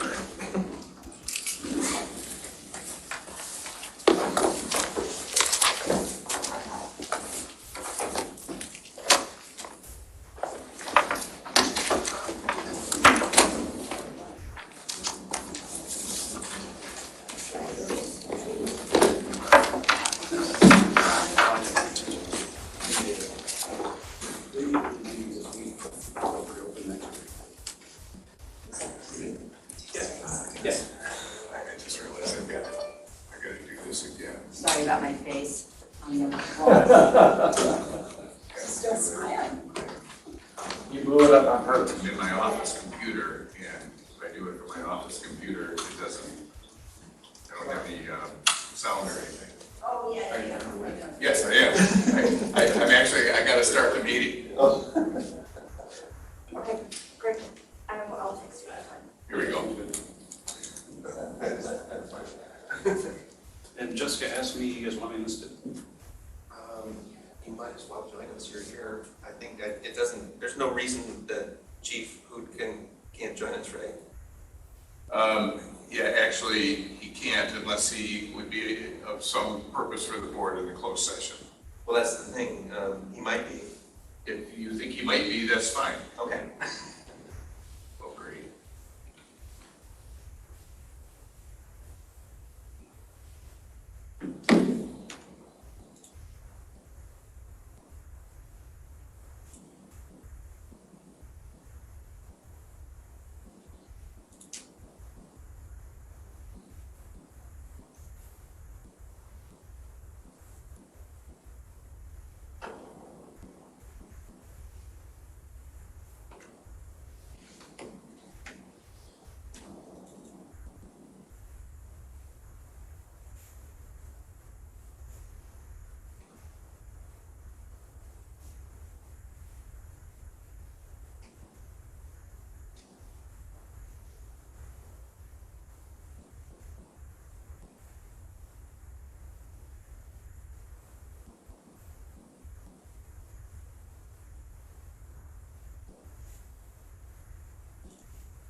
I'll be right with you. I had connection difficulties.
Do we know how long, or she doesn't indicate how long she'll be out? No. I'm trying to get confirmation. I've been working with Diane and the attorney on that, so. But yeah, Donna and Will are. Just so you know, Jessica, we can hear you. Hello, how are you? Good. Just so you know, because it seemed you were talking about stuff that we shouldn't be hearing. Yeah, I know.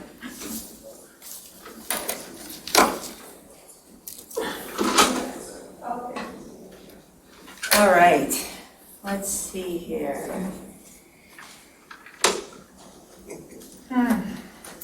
Humorous, right?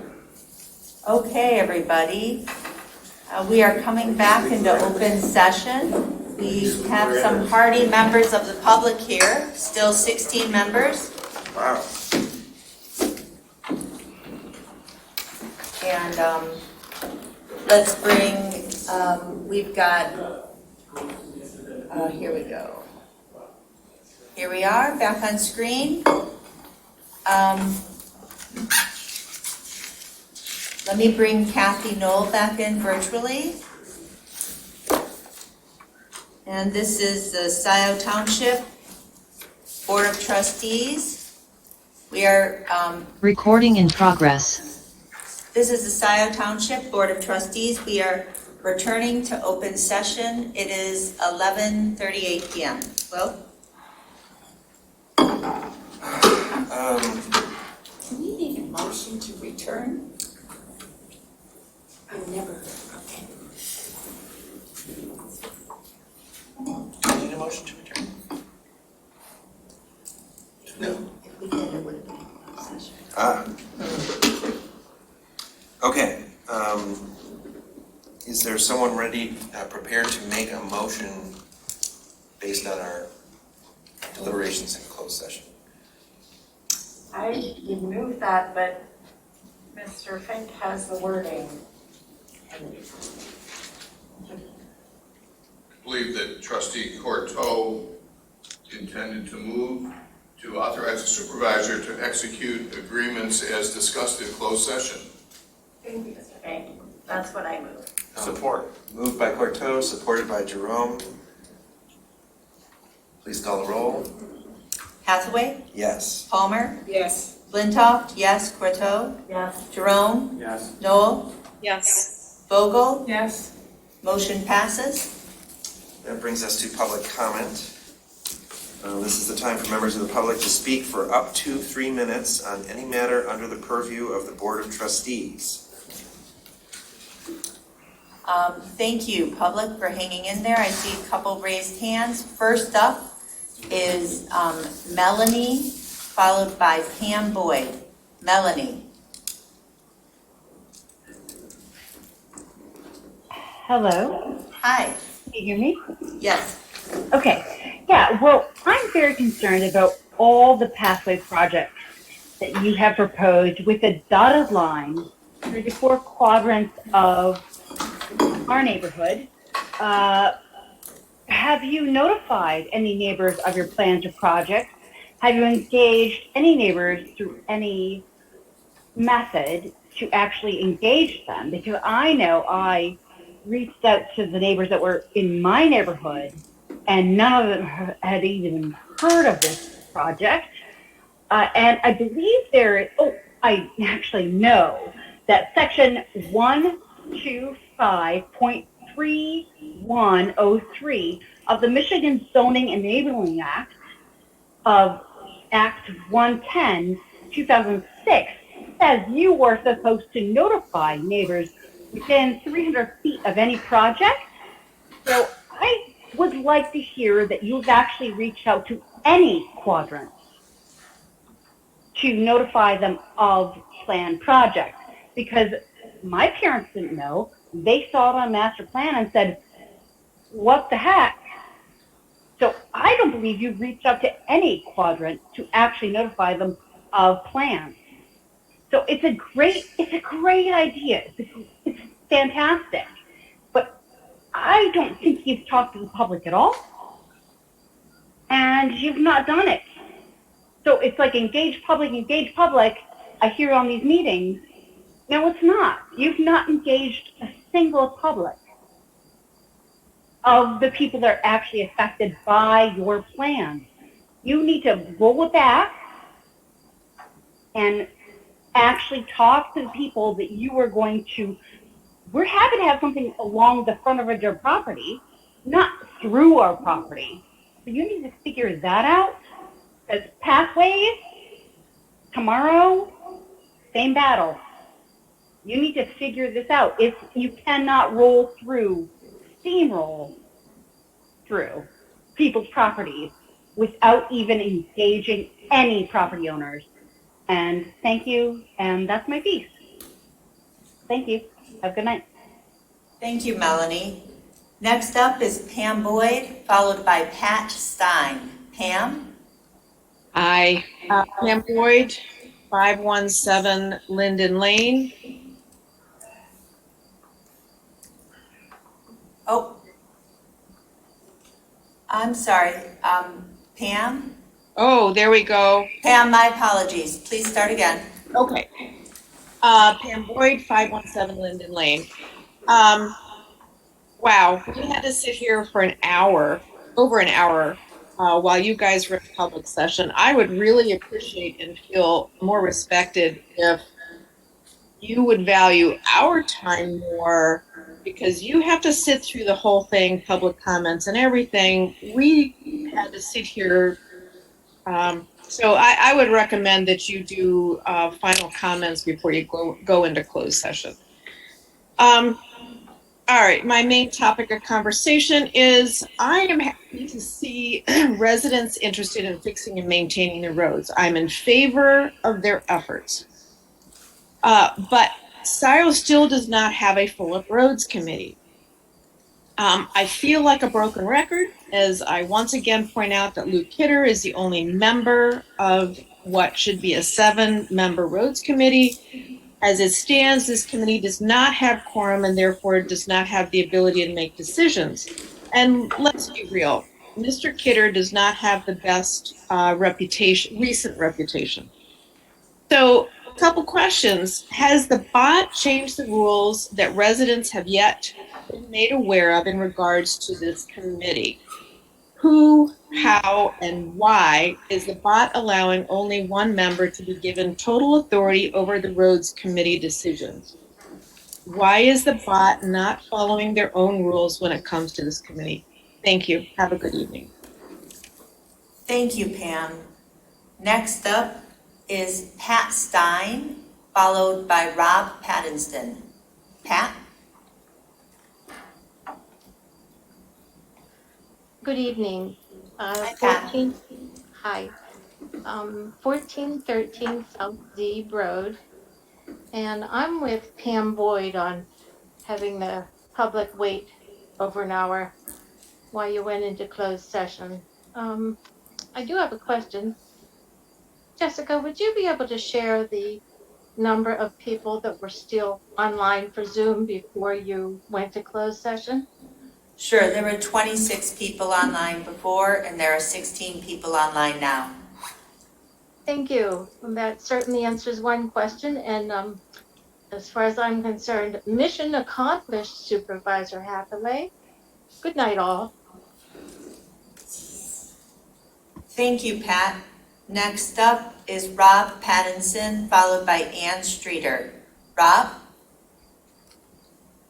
Thank you. Can you hear me? Yes. Rob Pattinson, 500 North Z. First of all, welcome to the new assessor. After watching the selection process, she was the right choice by a mile. There is no link on the website to the Environmental Sustainability Task Force meeting tomorrow at 11:30 a.m. Will the public be able to watch?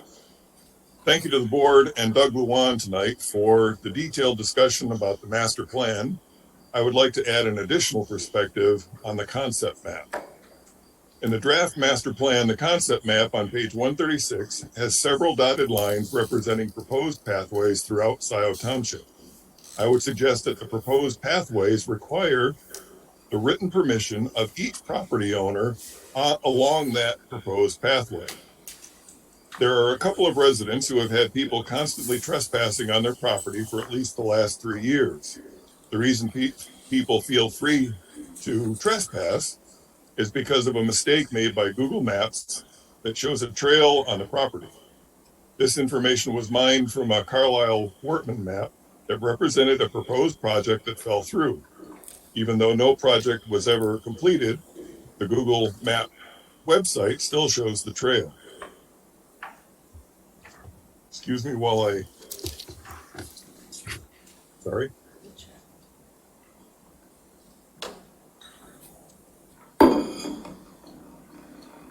The owner has been trying to have Google Maps remove that trail for several years and has had much heartache as a result. Because of this example, I would like to see the township require written permission for each property so that first, each property owner is made aware that their property is included in a proposed project in the master plan, and second, so that they can have a choice about their property being included in published maps that can be used or misused by third parties. And as Mr. Davis stated earlier, the map itself is an invitation to trespass.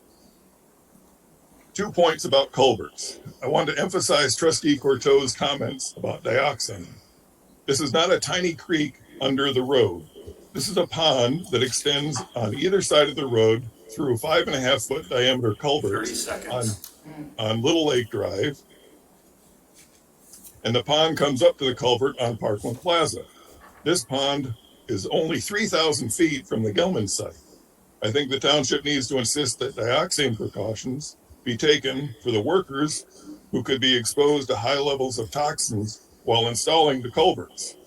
Mr. McDonald referred to the soil cores, but this is standing water. Also, the 24-page road funding 201 packet that he was referencing makes no mention of the Parkland Plaza or Little Lake culverts, other than to show the red dot on the map on page 19. Nowhere in the packet. Thank you, Rob.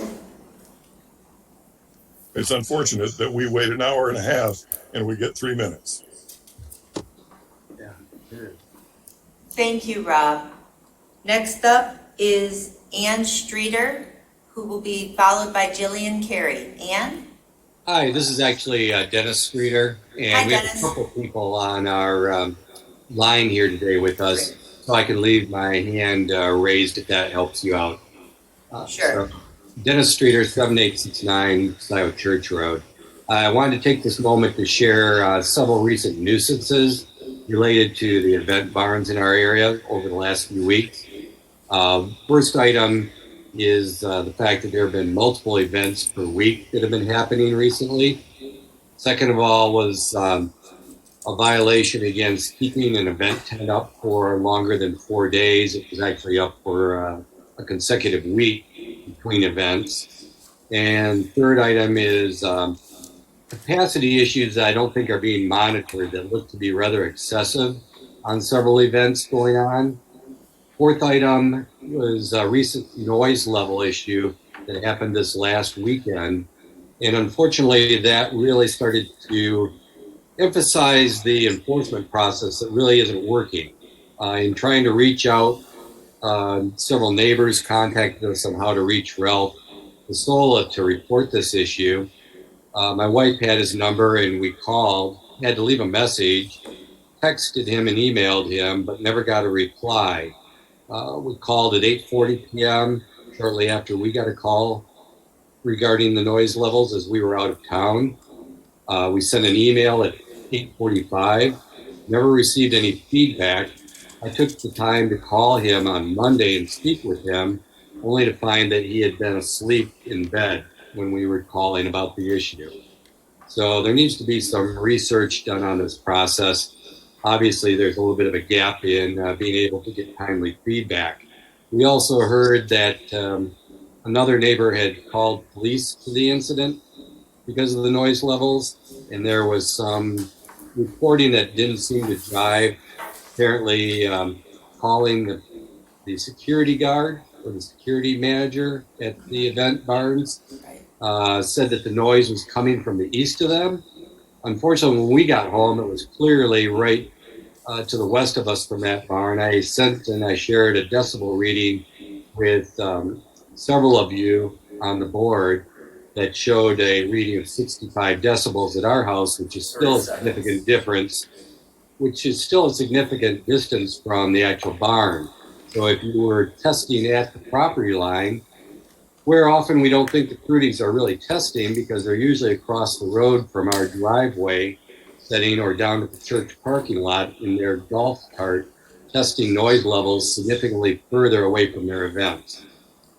So we'd encourage that, again, look at the enforcement process and don't make the neighbors be the arm of the law here. And self-enforcement is not working. Thank you. Thank you, Dennis. Okay, this is Ann Streeter at 7869 Scio Church Road. And this is regarding, the first item is Doug Luan, who's from Carlisle Wortman, presented a report tonight called the Violation Report. And on the violation report for 8040 Scio Church, he did have late May warning about cars parked in the right of way. But on the report, it is missing. On June 15th of 2021, I submitted a formal complaint to Scio Township, to Ralph and Christy. That was filed because there was a parked car that was in the right of way again. And on 6/16, there was another truck that was parked there again at 3:33 p.m. And then the end of June, and this is all not on the report, the end of June, Scio Township with Ralph issued a citation to Prudence. And I would like to add it to the report, please. So the second item is the Ann Arbor Realtors. I went to their website and they have a Michigan Sellers Disclosure Statement where me as a homeowner between two Barty barns, I would need to disclose to anybody when I sell my home, I have to tell them that there's two party barns going on, which would decrease my home value. This is not good. You wouldn't want it. I don't want it. This has been going on for 13 years and it's got to stop. Stop. Thank you very much for listening. Thank you, Ann. We got one more guy? Go on. You guys say Jamie. Jamie's next. Okay. That's the one. How you doing? My name is Jamie Wingler. I live at 7925 South Church Road. I'm right across the street. Well, I'd like to talk to that Carlisle Wardman. I think the list that Kelly gave him is a different list than I got. Things has changed quite drastically than what's supposed to happen. I would have never signed this if I didn't know what is going on. I don't think everything's going to change, but they haven't changed in the last 13 years. Doug has never contacted me. I live right across the street. I think if he's a planner and he's supposed to see what's right for everybody, he should, the people that live right there that are totally affected the most, he should talk to, and he haven't done that. So I don't think that's a very good job. And when they're still having problems, how can you keep giving them more? I don't trust this new barn they're building. So far, no one has been straight with me about it. Years ago, it was supposed to have been made just for hay, and they try to make a hotel out of it. They said recently that they're going to make it for their family to have a little retreat. I don't think they're going to put that much money in for a little retreat for your family. So I'm concerned. And it's not acceptable to be 600 feet apart from two nightclubs at night. I got the police coming to my house for no reason. I never call them. They come to my house and they're asking me questions about the noise. And they heard the noise. I didn't complain, but they said, yeah, this is not acceptable. So they drove right across the street and they checked it out. And then they have people across over there taking pictures of me when I'm driving. And it's just crazy. We got security guards. This is a residential area. This is not a commercial area. That guy used to be in charge of there, Jack Knoll. He would bitch about people having fireworks on the 4th of July. If you had a party to live by me or something like that, a couple parties a year, I wouldn't care. This is a business. This is a full-grown business. This has got out of control. And it's supposed to have been 2 parties a month. It turned into a party every weekend. Then it was assured it would never be any more. And it keeps on going every week. more and more stuff every week, and enough's enough. I don't trust it no more. And I think I've been very, I think I work very much with everybody. And now it's just this. I don't trust what's going over here. I don't think you should be able to sell this thing and transfer the conditional land use, because I don't know what how.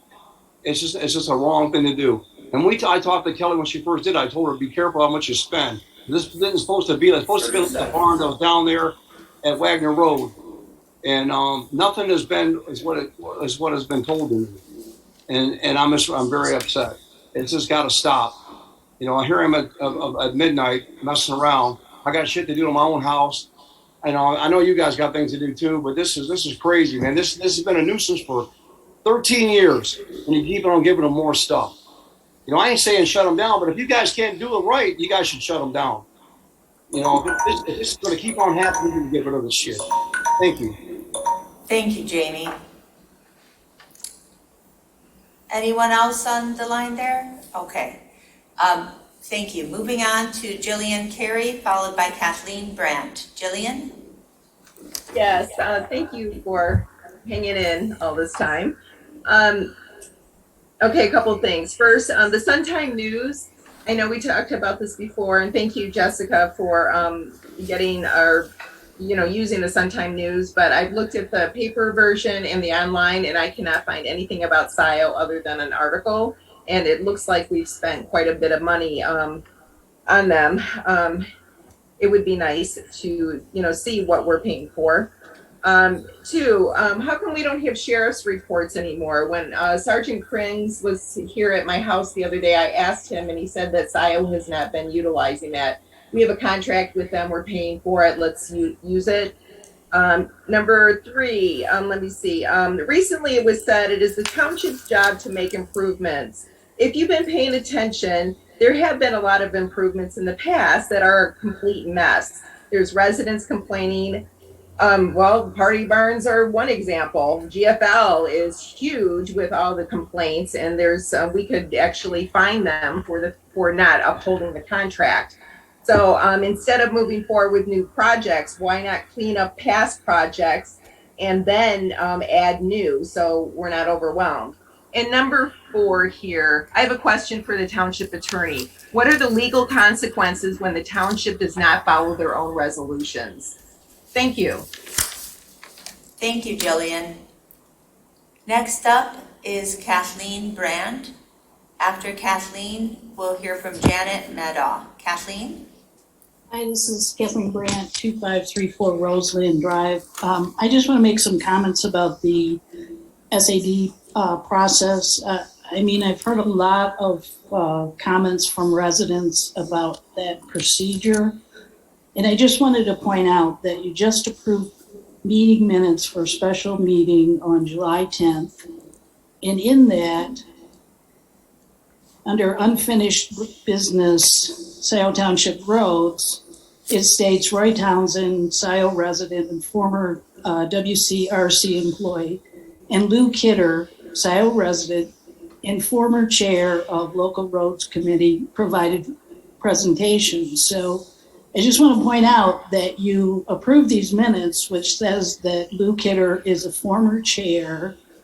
And so in line with what people are upset about, I would hope that because you approved these minutes, you acknowledge that he's no longer part of that committee.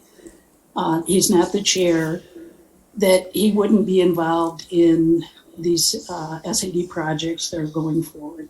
Thank you. Thank you, Kathleen. Next up is Janet Meadow, followed by Daryl DePestel. Janet? Hello. First of all, I'd like to echo what other people have said. To keep us on hold for over an hour is so disrespectful. If you can't conduct your meeting in the time allotted, then set a separate meeting for us to say what we need to say. On the possible action consent agenda, where did we end up on setting the meetings for the SADs? Can I clarify that? Why don't we get through all the public comments and then we can respond to all of them? Oh, no, you don't. You put us on hold. let me ask the question and answer it. I explained at the beginning when we talk about public comments that it's not a back and forth dialogue. Yes, but it's a question and it was on the agenda, so speak to the agenda. So the public hearings were set as set forth in the consent agenda. We did pass that. For September? Yes, it's for September 14th. And I'd like to know what the process is to understand the information that'll be presented, because not one piece of information has been presented to the Daleview SAD residents, and we don't even know who the point of contact is for our subdivision. That part of what is involved at this point is public notice for the public hearings that we set tonight. That's what we finally got done. So you'll receive, everyone who lives on Daleview and the other SADs will receive a letter with the information, and it will also be published in the Sun-Times and in the Washtenaw County Legal News. Okay, so just a couple comments on that. I hope you give us all adequate time for Q&A and you provide all the information up front so we can review it. Because as I said, we do not have a point of contact in this subdivision. We are going in blind to this. Thank you, Janet. Next up is Daryl DePestel. Daryl? Yep, Daryl DePestel, 6821 Bridgewood Hills Drive. Just a quick comment. I know obviously the noise at the Fruitig Farms is a continuing, ongoing concern. I know at a previous Board of Trustee meeting, there was discussion around harmonizing local ordinances around noise. I just wondered where and when we might hear updates about that and what that process and how long that may take to look. As far as enforcement goes, I mean, perhaps the township, it's time with the expansions that we consider an on-call service for enforcement. Back in the day, I mean, I used to work for an apartment rental company and carry a pager and have to respond to things all hours of the day. And I got paid for that and compensated, but I think, that's something we need to consider as a township. On the report for nuisance and ordinance violations, I saw there was a complaint of noise from a rooster that looked like it was responded to. So it's weird that we can respond to those and take care of those, but then we have ongoing issues with the event barns. That's all. Thank you. Thank you very much, Daryl. I see no other interested public.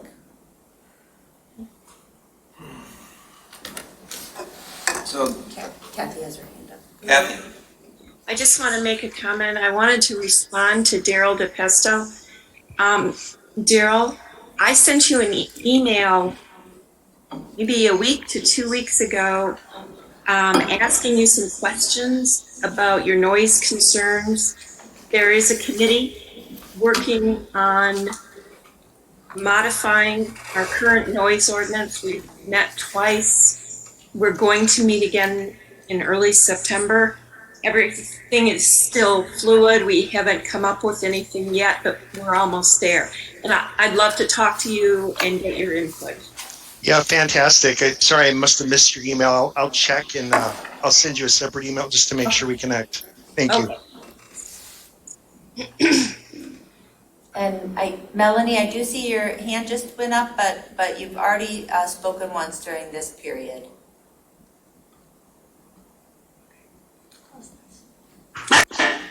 Okay, I just wanted to reply actually to something that Melanie asked earlier in her comment.